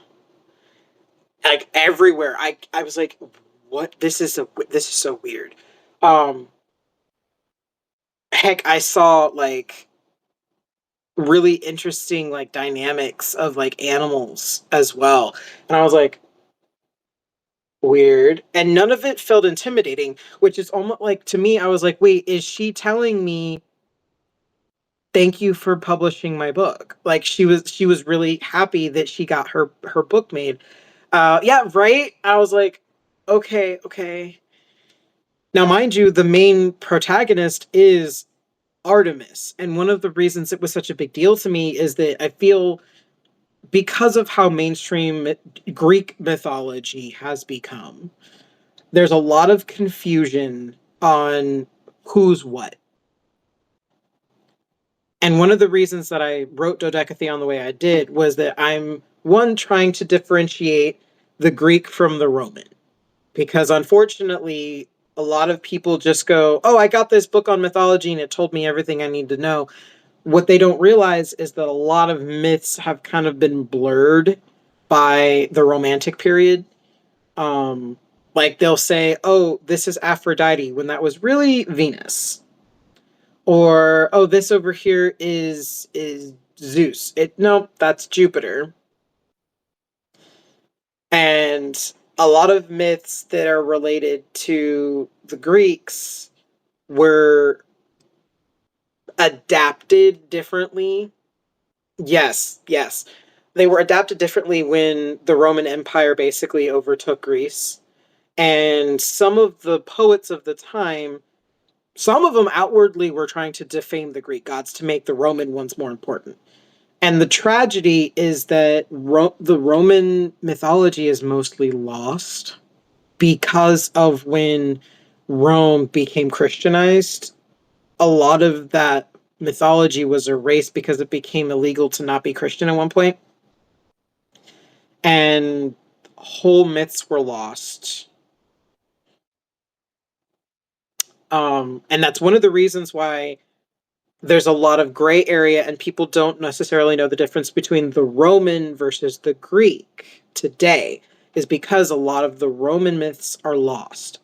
And so some of the times we just try to fill in that gap with the Greek stuff, or we say it was the Greek one. Like one of the myths that drives me crazy is Medusa. Medusa's lore is so muddied, and I feel badly because a lot of people love Medusa. I love Medusa. Do not get me wrong. I love the myth of Medusa. But I always point back to her original is in the Greek, where she came from a family called Gorgons. They were never human in Greece, which is why Perseus is trying to save people who are being like harassed by them. Because the Gorgons came from an earlier time, like when the Titans were still around. the basically big monsters roamed the earth a lot more frequently, and when the Olympians took over, they started culling them back because they were really interfering and harming humans, eating humans. Like humans couldn't thrive, so the Olympians did a lot of culling of monsters. Hence we have like the stories of Hercules and his trials from Hera, where he's literally taking out a bunch of monsters. Or Jason and the Argonauts are off trying are doing that too. Um, Heck, even in the Odyssey, you've got Odysseus encountering some of these things at like as they're falling from grace. Um, heck, I mean, Calypso is technically imprisoned, which is why she was holding Odysseus. Um, she's been on basically under house arrest since the Titanomachy because she's a child of the Titans. Um, but yeah, the biggest when Medusa was being translated over in Rome, their version originally had the myth that we know of, where Medusa was a priestess in a temple and was assaulted and then got turned into a monster. That myth was adapted by a Roman philosopher who basically was trying to make Minerva out to be this superior goddess to Athena. And the reason we know this is because he actually said it. It's documented. I'm like, freaking religious propaganda. Oh yay! Oh, I love me. Greek was my first deep dive mythology wise. That's actually what got me into my pagan faith. So yeah, I would love if you would like to do some more stuff. I can share with you a lot of the resources that I've looked into. Some of them I have to get into the physical books that I have, but I also do a lot of looking into Greek culture. As well as trying to look into Greek philosophy, because a lot of where Greek mythology makes a bit more sense is when you know where their philosophy came from. Um, and it's one of the ways that we've been able to piece apart some of the Roman ones, because again, we lost a lot of the Roman and the Latin original faith. Is because they got just overshadowed because they were so big, and then they just big sweep everything's Christian now. And it was really unfortunate because the pagans were like, oh, okay, I'll just adopt it because that's just what pagans were. You were like, oh, I'm acknowledging this thing, but why won't you acknowledge my thing? Which is why it was a huge, like, jarring situation at the time. I mean, it went both ways, too. At one point, it was illegal to be Christian, too. It was like, oh, that was wild. Um, it's, yeah, just big back and forth. I always remind people religious propaganda has been around since before Christianity, guys. One of the earliest that I have found was actually in Egypt, where they defamed one of their own gods just so they could replenish their slave population. So sad. Which, ironically, that was revealed to me through a deity that reached out to me, and when I was looking into him, I went, oh, fascinating. Yeah. Yeah. It's really sad. Faith and religion, it's really sad because it's always the established, like the leaders that mess it up. It's always the leaders that tell people what to think instead of letting them have their faith. And I just go, that's where you get stigma. um Now mind you, I have also met amazing leadership from different faiths and walks of life.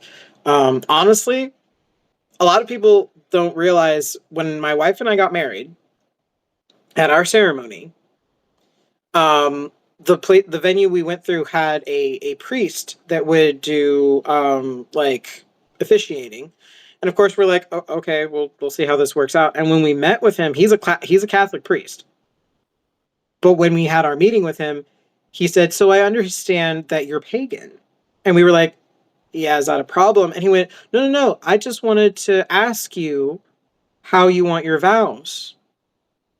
And we were like, "Wait, what?" He's like, "Yeah, yeah. So in your walk, Do you acknowledge a creator? Do you acknowledge, like, how would you like me to present your vows? And we were like, you're Catholic, right? He's like, yes. You're not, though. And if I'm officiating you, I'm acknowledging yours. He's married so many different walks of life. I'm like, when I met this man, it transformed David. Like David Fallon in Dodecatheon, I thought was just this weird anomaly and didn't exist. And then I met this man and it changed how I saw David. And I felt more confident writing David after that point in 2015. And I'm like, okay, now I know how David talks to people, like how he approaches people, where he's not shaken in his faith, but he's also able to assist anybody regardless of their faith, because he sees himself as a leader. He's a spiritual guide. He is a shepherd to lambs that are lost. It doesn't matter if the lamb is in his flock. If the lamb is in trouble, let me help the lamb. Like, I'm not here to convert you. I'm here to guide you so that you can get back on where you're walking. Like that's David's premise. Like, and it's probably why he ended up being such a fan favorite. I didn't think he would be as popular as he ended up being, though. Mina, if you ever read Artemis of the Dodecatheon, you'll have to tell me if you're part of Camp David. Like, literally, that's my friend Tyree said he founded the fan club and he calls it Camp David. And everybody's like, we all come. This is where we all celebrate David. And then my one friend Robin is like anti-David. She hates his guts so much, and she was like, I want a camp that's anti-David. And I was like, okay. And then she ends up liking the other guy who's like in the plot moving things. And this is Adam. And she's like, I'm gonna make Camp Adam. And I was like, well, okay, cool. So my wife wants us to eventually, kind of like, the joke of, are you team Edward or team Jacob? Exactly why. But that we want to try and see if we can make that ship sail of, are you Camp David or are you Camp Adam? Um, but everybody should like the bug. Everybody should like the bug. The bug is like its own character. It's the red Volkswagen Beetle that Artemis drives around. So yeah, right. um, but yeah, David is definitely wholesome, and my wife is like, I will protect David with my dying breath, and I'm like, don't do that. David will figure it out. David's fine. He'll figure it out. Um, when I kid you not, my one of my dearest friends, he's a Marine, but he's a bibliophile. He's got walls of books. He loves to read. I asked him to beta and also arc read Artemis because he helped me edit it, and then he saw the formatted version. Similarly, how I was mentioning with you, Mina, and I kid you not, when he finished the beta, when he had done his edits for Artemis, he had to print it out to make his edits because he likes to physically edit. But he's like, he gives me the book, the binder, and he slams it on the table at my house. He goes, "Who is David?" And I went, "Is that a good thing or a bad thing?" He's like, "I don't know yet." I was like, first off, calm down, Marine. It's book series. I can't tell you yet. But down the road, I have so many people still asking me, who's David? Who is David? And I'm like, well, she was drawn to that little chapel. The fates have plans. So, but yeah, I'm very glad people like David. Just like I hope people like Flora. Um, I've always been, because she's definitely. I often feel that Flora is the David of Nature Calls, and that like Jamie is the protagonist, and like Flora comes into her life, and like she's supposed to be trying to help Jamie because she's very drawn to Jamie, because of how Jamie is. Like, she's very distant and she struggles to connect with people, but she's really quiet, and so she can sit back and listen. And that calm, quiet personality draws Flora, and and also Flora draws Jamie's interest because she observes people and goes, "She's different, and I want to know why." So like that's how their friendship starts out.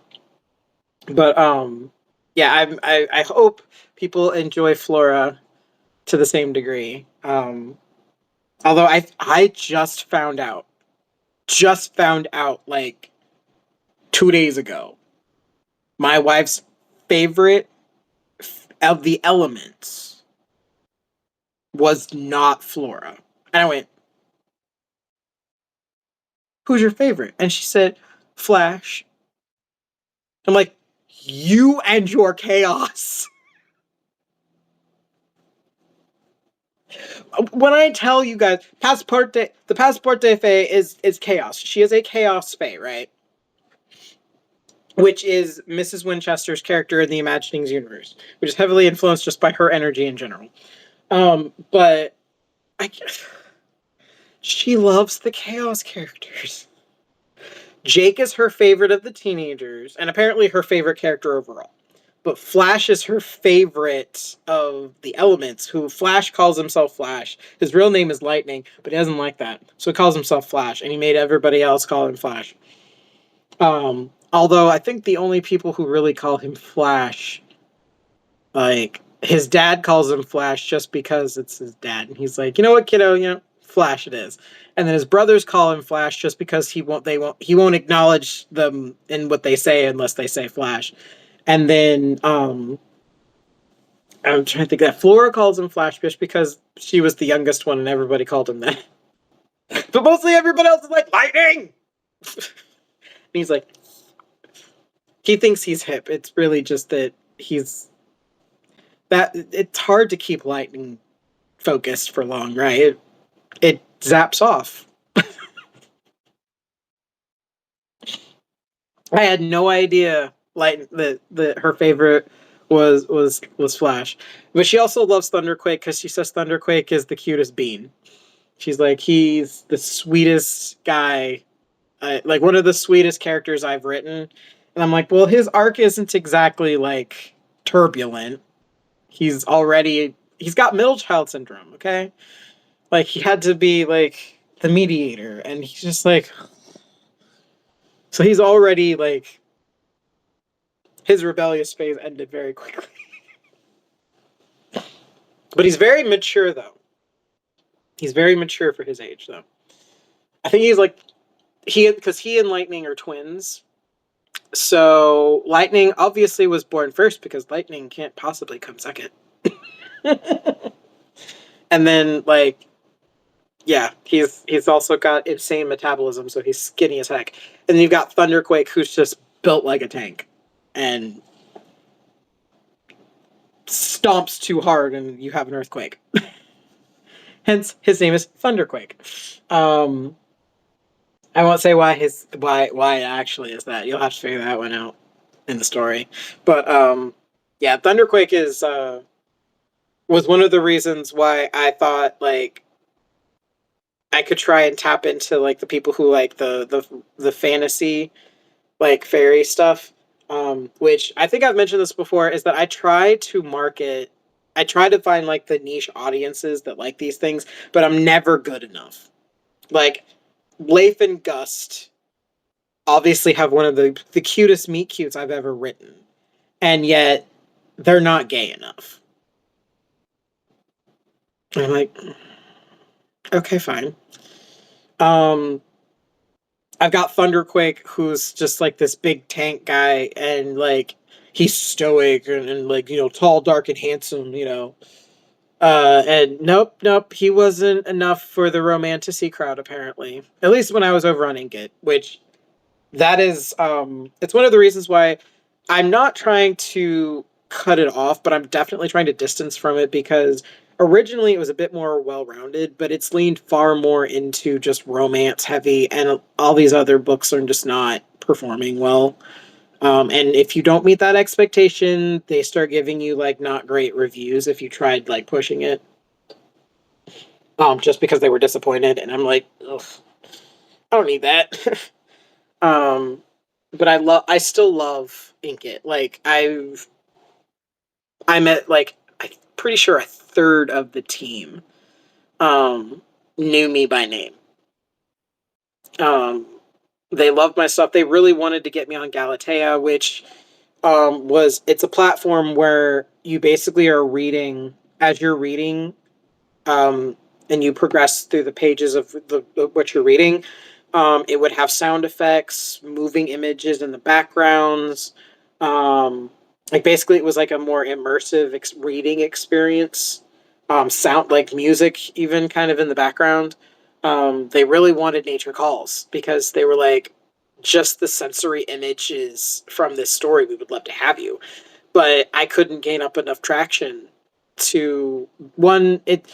You need you need to gain momentum and gather up data in order to be contacted for two reasons. One, it proves that you're going to be a high. It proves you're going to perform on the other app, but also they need to gather where people engaged most so that they know what to focus on when they add those sound effects or images, what stood out the most, who was reading it, so they know what type of imagery to be playing with. Like, was it guys, was it ladies, what age range are we looking at?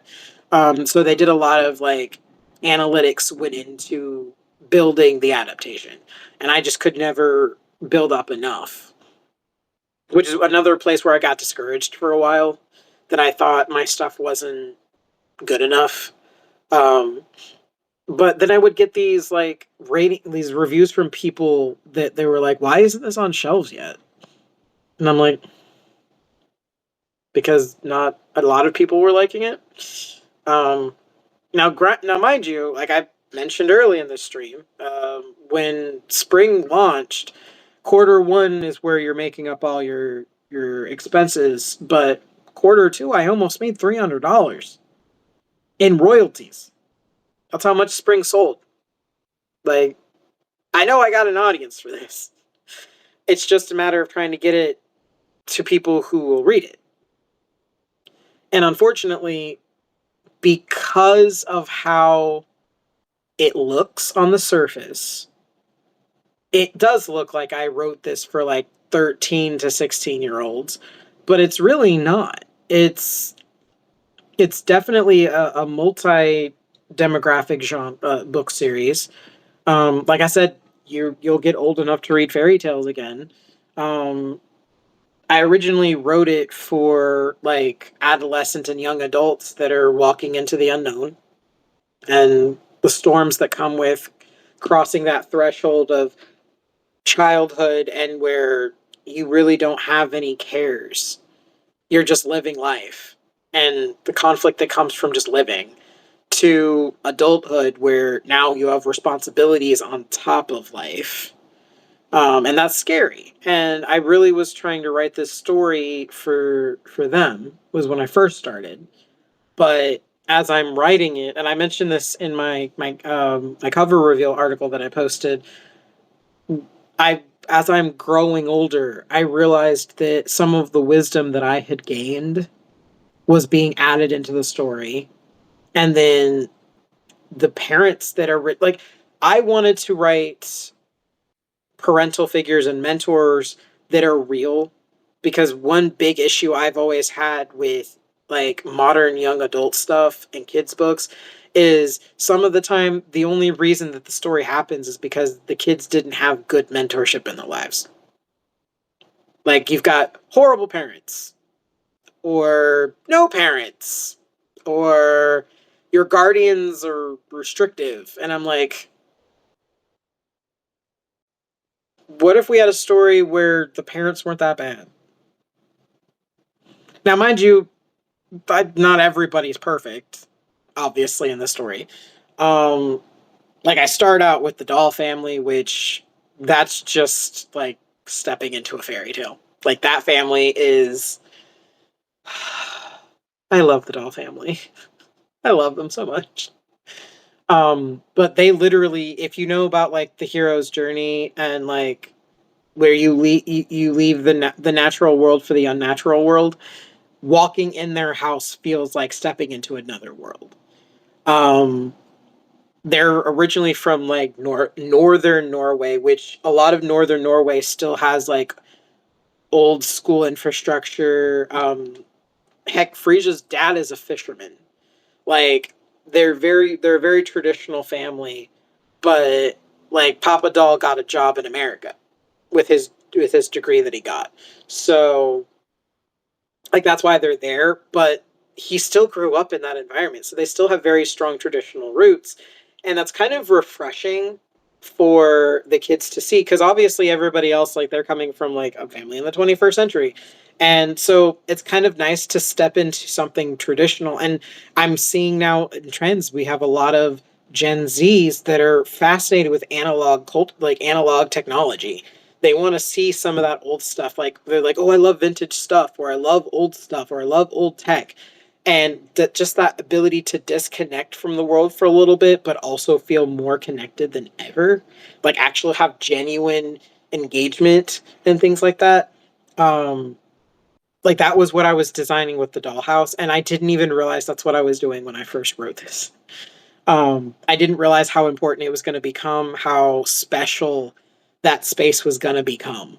Um, which is another reason why I think in an animated setting, oh my goodness, that is going to be such an amazing transition the first time they walk into the dollhouse. Um, it's I can't I can't wait to see it like in image for the first time. It's just I know it's going to be gorgeous. Um, but like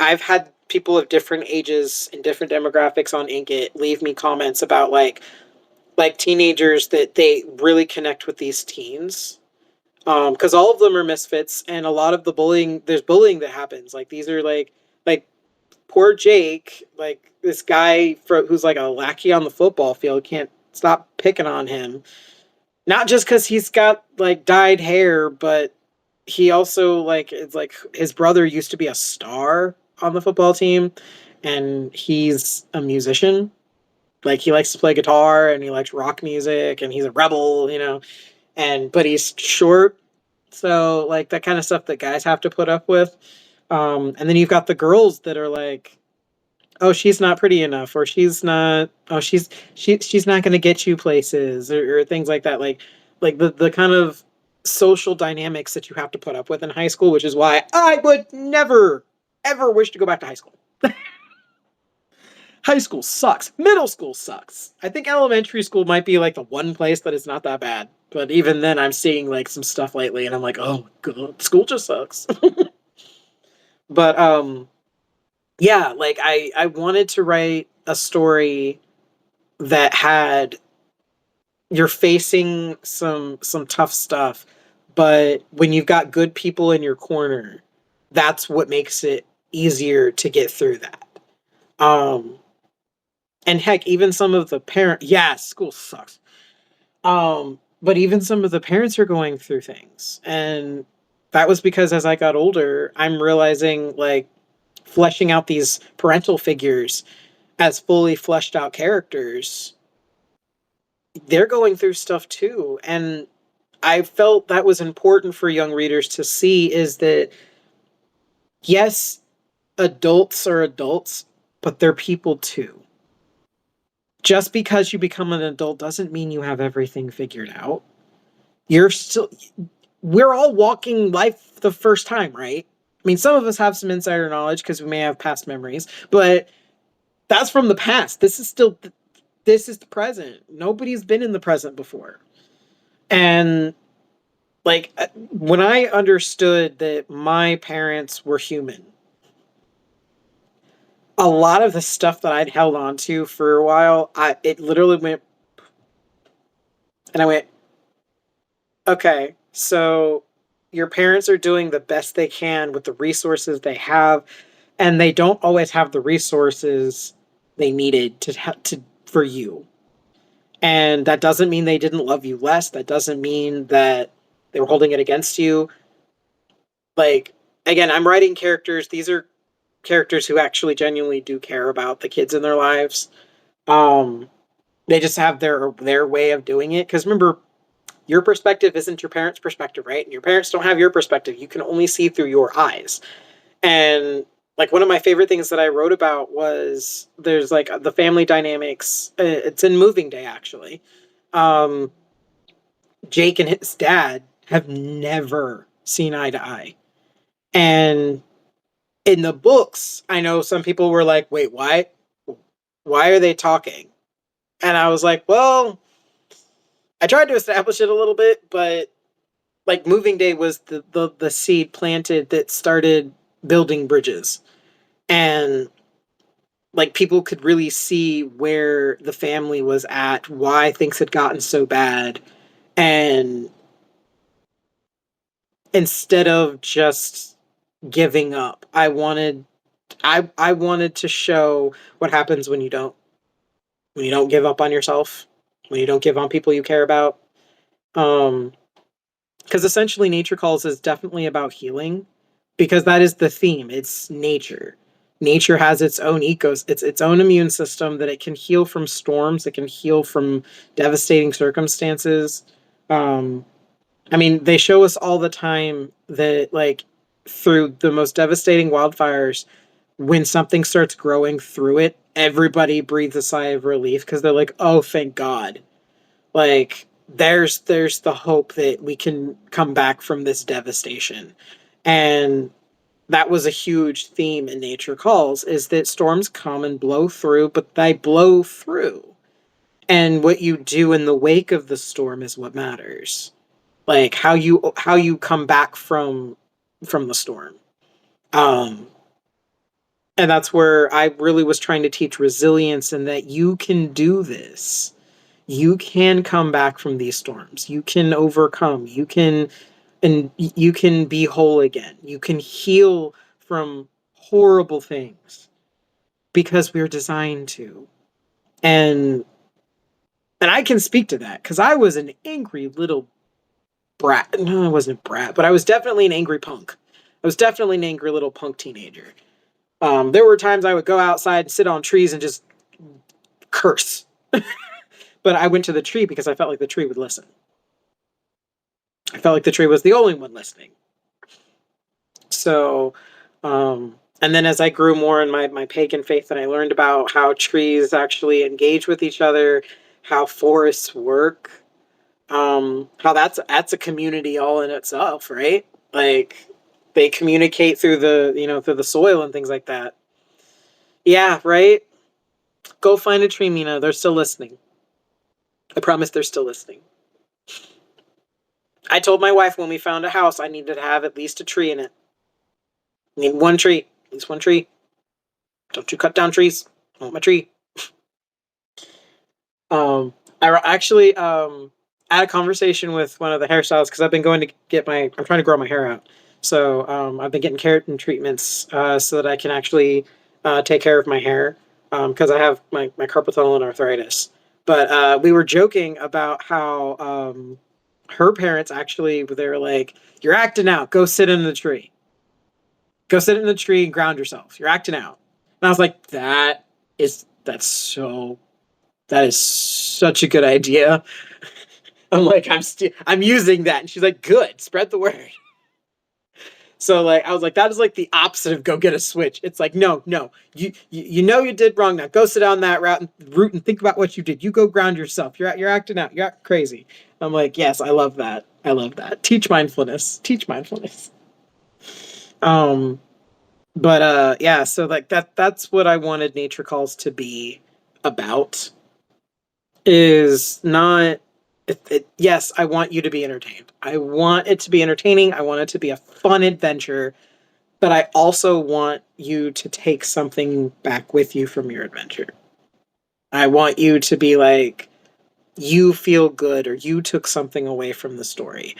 Um, I've always written from the perspective of you're meeting these characters, you're befriending these characters, and I hope that they walk with you after. Like, I want you to feel like you've made friends that have encouraged you in life, that you learn something from them. Heck, even my villains. Sure, I have a few villains I've written in my time that are like, they're bad.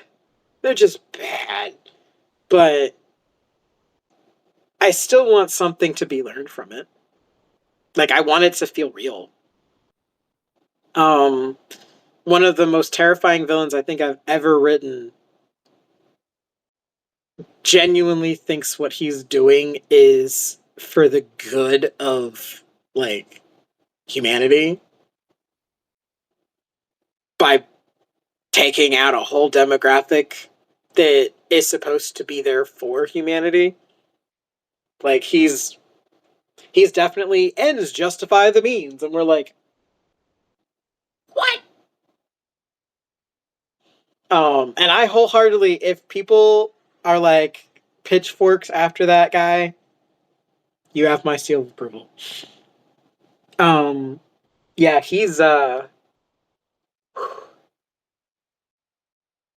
Crucius. Oh, Crucius. He's a piece of work. Um, so yeah, I can't. I'm.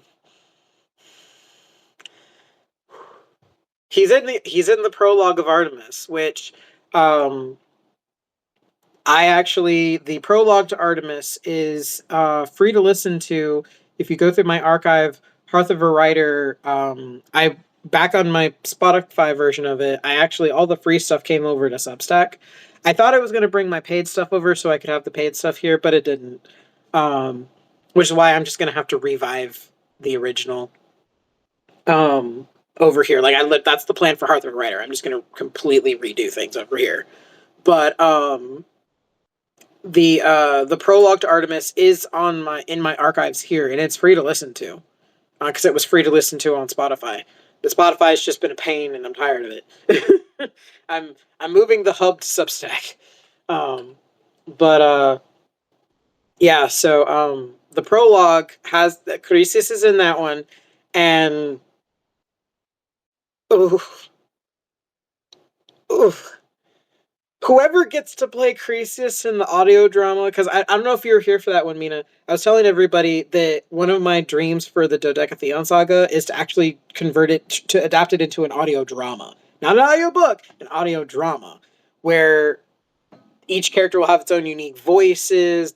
You'll have the backgrounds and sound effects, like anytime Delia's got her horses going around, you'll hear hooves clopping and like the sound of rushing waters or like the hum of the bug when Artemis and David are driving. Like that's what I want for Dodecatheon. Um, but whoever plays Cresius, they're gonna have to love to be bad. They're gonna have to love to be bad because I don't want him to have.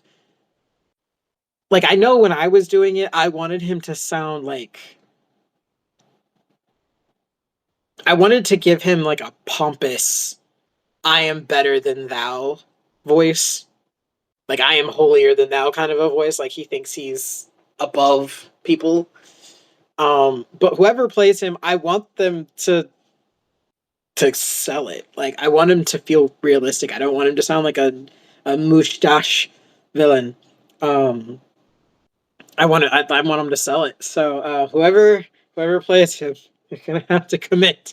They're gonna have to commit to a guy who's he's impatient and he wants his goals to advance, but he's getting so ticked off that they keep getting stonewalled, and he's worked so hard to get to this point, and if not for that freaking princess who just refuses to let herself be caught, right? Like why won't she just surrender? No. This girl has the goddess Artemis inside of her. She surrenders to nothing. Good luck with that one, Cretius. Um, but yeah, that's the dream for Dodecatheon Saga. Um, but yeah, uh Yeah, I've gone 2 hours. This is crazy. This thing is one of my longer. I think the only one that I went longer was my New Year's Eve one that I did live stream. But core things to take away from today, though. I apologize profusely. I was sick all month. I got sick April 25th. That was when I started being sick, and I only was able to sing for the first time yesterday. And even this time around here, my chest is a little heavy. It's not tight though, so this is bearable. You didn't derail the conversation. You just finally, I got engagement in the chat. You didn't derail it. Like that's the point of a live stream, like with the engagement, right? Like otherwise, you could just watch one of my pre-recorded videos. No, this is and also I love this kind of stuff because it's essentially what author roast is going to be. I'm supposed to be reading a chapter from one of my works, and then the guest will interrupt me with a comment, criticism, witty quirk, or something. Like I love this stuff. Um, Also, I on author roast, I specifically love when I get cracked up and then I'm like derailed and I have to like recenter myself to go back to reading. It was so fun, and I want to bring it back so bad. But I have to have enough engagement in the chat and like enough interest from people who want me to be on the show to read to them. Um, but yeah, I'll bring author roast back, and then you guys can roast me as I read. Because I'm not afraid of criticism. It's stardust, baby. It's just part of the universe. But but yeah, I'm finally starting to feel better. My voice is coming back, so hopefully in June we'll see ramblings come back. Um, I just am trying to get everything smooth back up, catching up with, and trying to get the book out. Like that's where we're at. We're in crunch time for the book. June 6th is my event. So we're in Hell Week. Yes, thank you. Trying to get everything done. That's gonna be the launch party because again, everything got derailed. I have no idea when anything's happening. So we're celebrating Nature Call Summer coming out with the event Once Upon Every Story at the Sheraton Hotel in Norfolk, Virginia. My first real event. We're actually finalizing our table setup this week. And then, other than that, summer is upon us, which is ironic because literally summer's coming and the book is coming. Um, but yeah, if I do still have some openings, if anybody wants to arc read, I have 4 more availabilities for people who want to be arc readers for that. The way I do arc reading is you will get the digital finalized formatting of the book, so you can comb through it. Oh, hello, Lucifer. Yes, I saw you. You're one of my newer subscribers. Hello. I was just going over some stuff that we've been talking about today. Um, I was just bringing up my arc slots that I have available left for Nature Calls Summer, which is the book that's coming out very soon. Now, mind you, I'm I'm waiting to get my interior back because that's what you'll essentially be reading to give a review. If it's much later, probably going to give an extra week just because I'm waiting on my project manager. I don't know what's taking so long. I already approved this week's back, but yeah, you'll essentially get the formatted PDF of the book to go through. And then once the book is available, reviews go up. And don't worry, I have if you're not comfortable doing something on like Amazon or Barnes and Noble, like places where you have to buy the book, I do have these tiles that I've created that'll be going up to my coffee page soon. Now that I'm not sleeping all day. Um, yeah, I literally was sleeping all day right before work and then leaving for work, coming home, and then struggling to get things done and then going back to sleep. That's why I'm so behind. um, but these tiles I've created, there's going to be a story-sized one, and then there's like a square-sized one that you can write your own thoughts about the book inside this little spot, and you can just like type in your thoughts, and you can post that. I made them for spring, and I've made some for summer now. So that'll be going up into the coffee page. It's the digital promotion folder. Um, Once I finish getting these pictures cleaned up, I'm gonna post them over there, and you can grab as many graphics as you would like to share. Um, I haven't really seen tags for summer on anything that I have yet. I've seen people restacking here on Substack, so you guys are the real MVPs, okay? Clearly, clearly Substack is the place to be. You guys have had my back, and I'm so grateful to everybody who shared. You, Mina, were sharing. Although I did see somebody had seen you shared the cover reveal, and they were like, "Congratulations to you!" And I was like, "Yes, congratulations, Mina. I know you're so happy, and you've been waiting for this book." um, and I know Bill was posting stuff, and Ariadne Padina was sharing stuff. Um, yeah, I saw names in there frequently. Um, Yes, yes. I saw somebody had restacked it and said congratulations to you.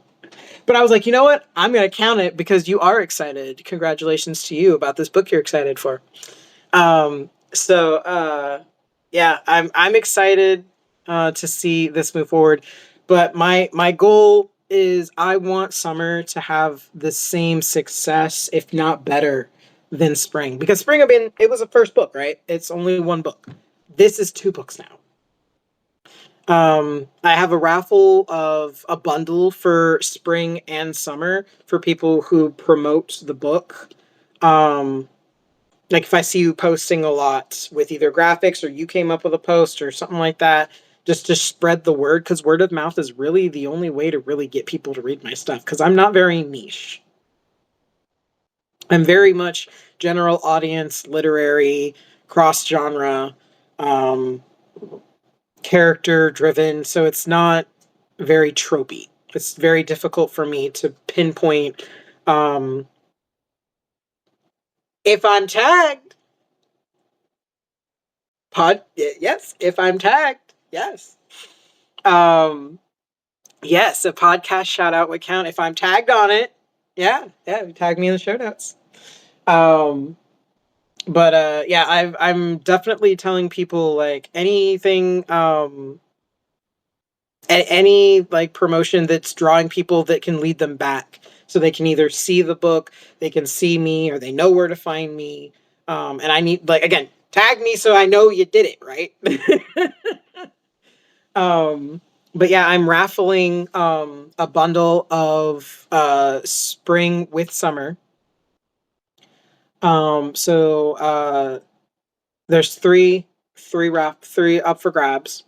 And literally we're gonna compile the names, and we're gonna roulette it and see whose names pop up the most. But again, the more you're sharing, the more likely you are to get the bundles. And again, let me share the spring poster. This is what spring looks like. That was the first book with Flora and Jamie, sharing of the acorn. Um, and then I should be getting my poster for summer next week, hopefully. Um, but yeah, we're excited to see this move forward. I was hoping I could have done this last year, but everything in their own timing, right? And another reason why I want to get as much traction on this is I'm trying to build a street team of people who want to support the Nature Call saga, so that we can keep the momentum going, even like after like that first lull, like what that first 90 days they say is the biggest burst, and then it tends to taper off from there. I want to build a street team that is going to be talking this story up, is going to want to encourage people to read it more. And again, the more attention it gets, the more money I can bring in. I can get a comic artist. I can pay a comic artist to make a comic for Nature Calls. Like I wanted to originally. Um, but like when I first opened my paid subscriptions, I originally was hoping to have comics to show you guys what some of my work would look like. But there was I couldn't afford to keep paying anybody because I didn't have any paid subscribers. So we had to actually, unfortunately, stop doing that. But yeah, I'm trying to build a street team that will like basically establish like more of like a fan club kind of thing. Um, and honestly, I'm not gonna not reward you for that either. Because obviously Mrs. Winchester and I are trying to make merchandise that ties in with the stories stuff. So street team people obviously will get discounts and maybe some exclusive things too. So I just got to get that established. Um, I have the Facebook group over there, but honestly, fan clubs are made by the fans, and it looks a little weird when an author made the fan club. Just saying. Um, so yeah, I'm trying to get a street team together for Nature Call Saga, which will be all 4 books. And then obviously I'm trying to build up that following so that we can move forward with other projects. Which is why I have that call to action. I want to see what people think the characters look like to them, so we can have visuals for people to see. Um, Believe me, I mean, I don't want to have to continue. I don't want to have to resort to rendering things. Heck, Mrs. Winchester literally made minimalist art that we're gonna sell at the show for the characters. Um, I don't know if we're going to have those available online or if I'll put them on my coffee shop or if there'll be an event exclusive that like when you see us and when you come to see us or something like that, you can get them or we'll raffle them, things like that. But yeah, she's almost done with all of the pictures. She's also doing some for Artemis. So she actually just bought some photo albums that we're going to have on our table at the show. And you can flip through them and see which ones you like. And then we're going to have them in like the cellophane things. We'll have it open though. We won't seal it so that we can sign it and then we can give it to you that way. Um, but yeah, like I'm trying to do more human based stuff, like human creativity, but like when I don't have the skill for it, like I have to find somebody who has a skill for it. And when you don't have money, I feel bad asking people to do things for free. I really do. But that's why I'm offering like the call to action is tied in with the raffle. And those things that you're sharing will count toward that. Like you like I'm there's bundle 3 bundles of 2 books, right? Like I'm trying to make this worth it. Compensate you with what I have. So yeah. Again, we've been 219, 2 hours and 19 minutes. This is awesome, guys. Um, and I've had some great engagement, Mina. It's great hearing from everybody. That's one of the reasons why I do the live stream at the end of the month because we can check in what's happened over the course of the month. You can guys, we can talk about stuff and what's been going on. Um, just like I want to have a more connected engagement with you guys. I'm I'm not as good with written stuff just because like objective writing bores me to tears. Trying to come up with like articles to post that are not story related is like I don't care. Why would anybody care? Y'all are here for the stories, right? So that's what I'm trying to do. So I'm hoping June will see me more together. There will be some schedule changing as far as posting goes. Um, because I'm realizing it's difficult for me to commit to every week with the podcast that I'm trying to do. I'm gonna taper it down to every other week for the Ramblings of a Demiurge, just because it's getting bigger. There's a lot more that's gonna go into it.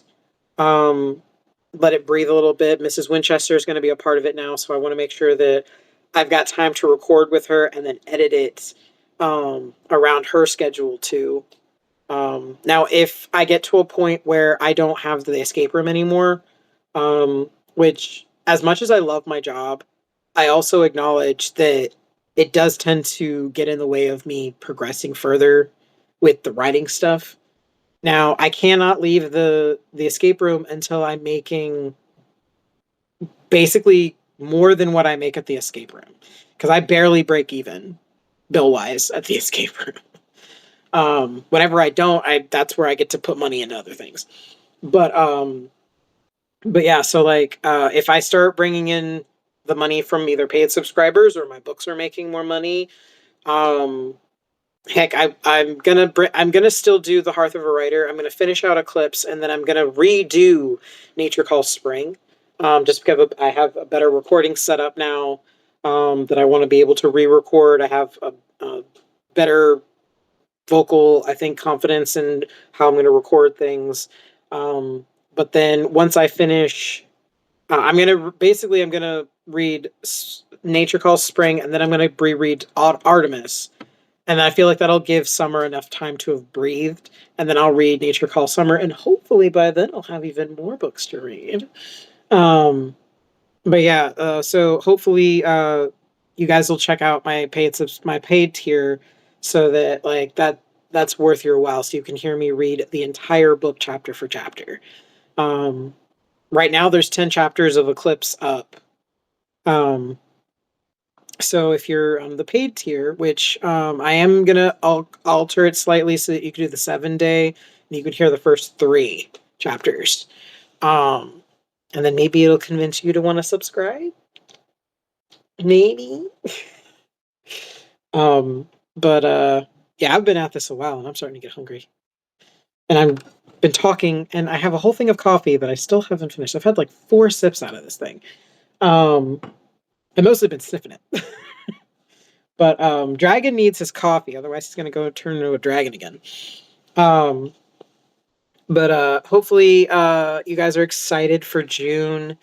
Like I said, summer, the book will be with us. Remember, all books that come from Feywild Apothecary will be signed. However, you will be able to purchase this Amazon and Barnes and Noble, all those great places that you normally would get your stuff retail. Now, I will say that I don't know that it'll be in stores, just because every time I've been talking to people about that, the reason they say it's not is because it's not in demand. So I'm going to try and turn that tide around and reach out to some of my local bookstores, like my, independent bookstores, and see if I can get my books in with them. Maybe that can turn some sales around. Just because Feywild doesn't have a storefront, so of course we love sending stuff from Feywild, because of course the fairies always send you extra little gifts when you pay from them as well. And then the dragons will fly it to you. But yeah, I'm excited for things to come. I'm really excited to bring back stuff that has been on the back burner because I've been sick. Hopefully, my voice will be 100% back, because while yes, I was able to sing yesterday, which I cried. I haven't been able to sing for like a while. That's kind of one of my therapeutic things, is like cathartically singing.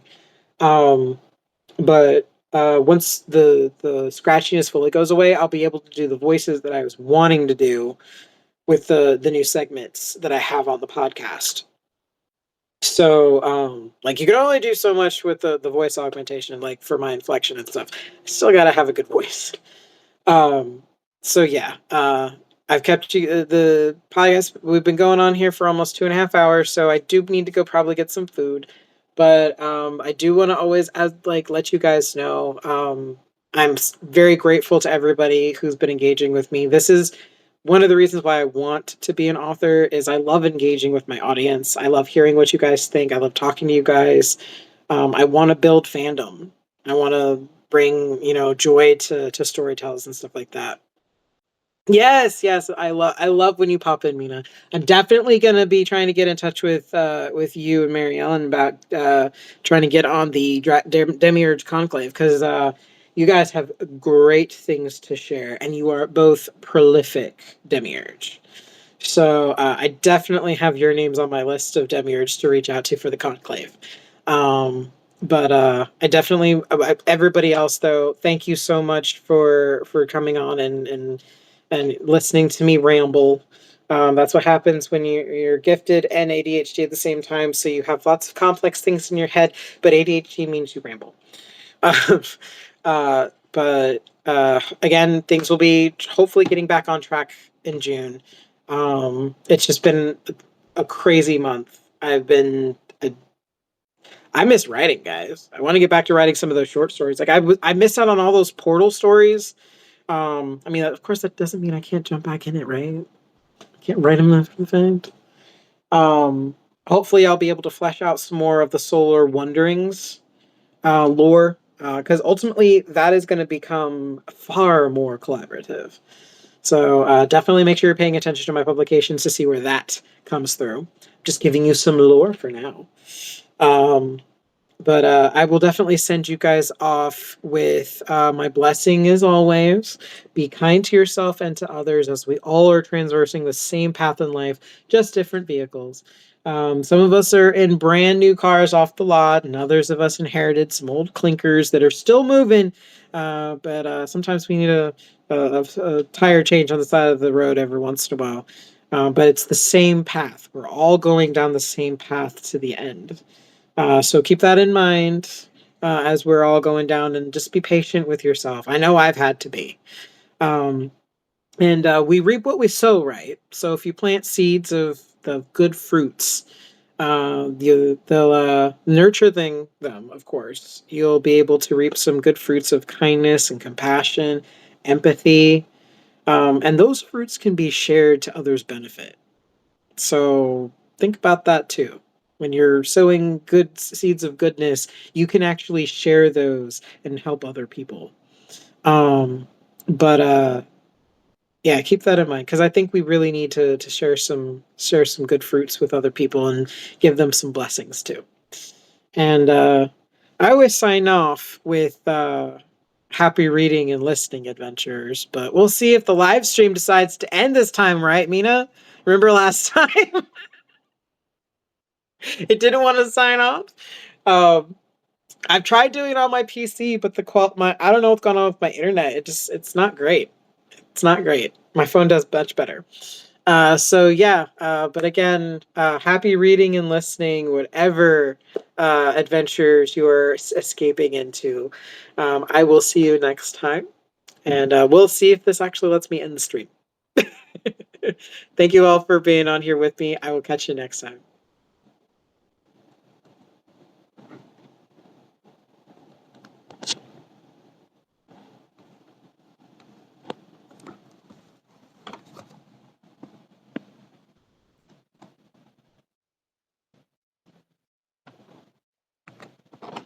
See, it's doing it again, Mina.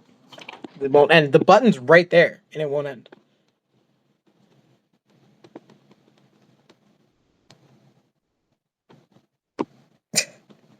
Don't understand it, Substack.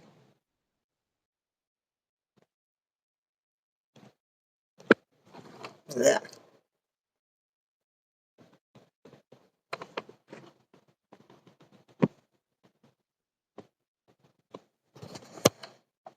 Goodness.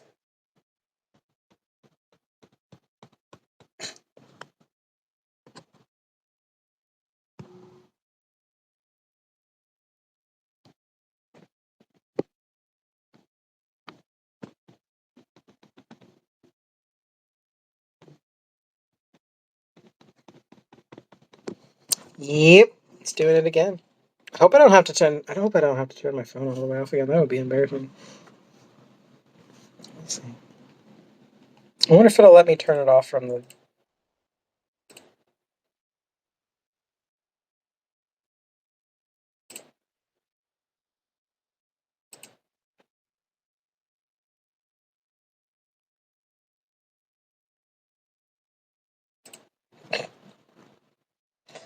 Oh goodness.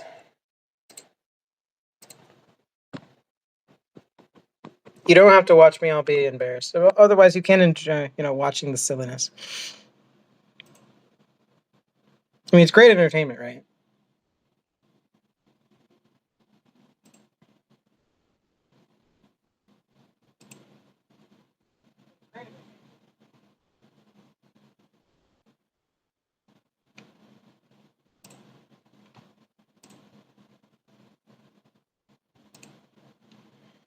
Hmm.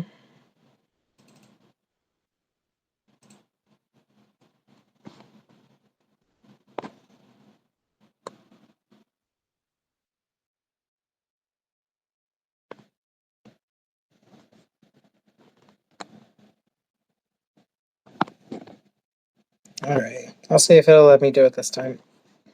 All right. Catch you next time, everybody.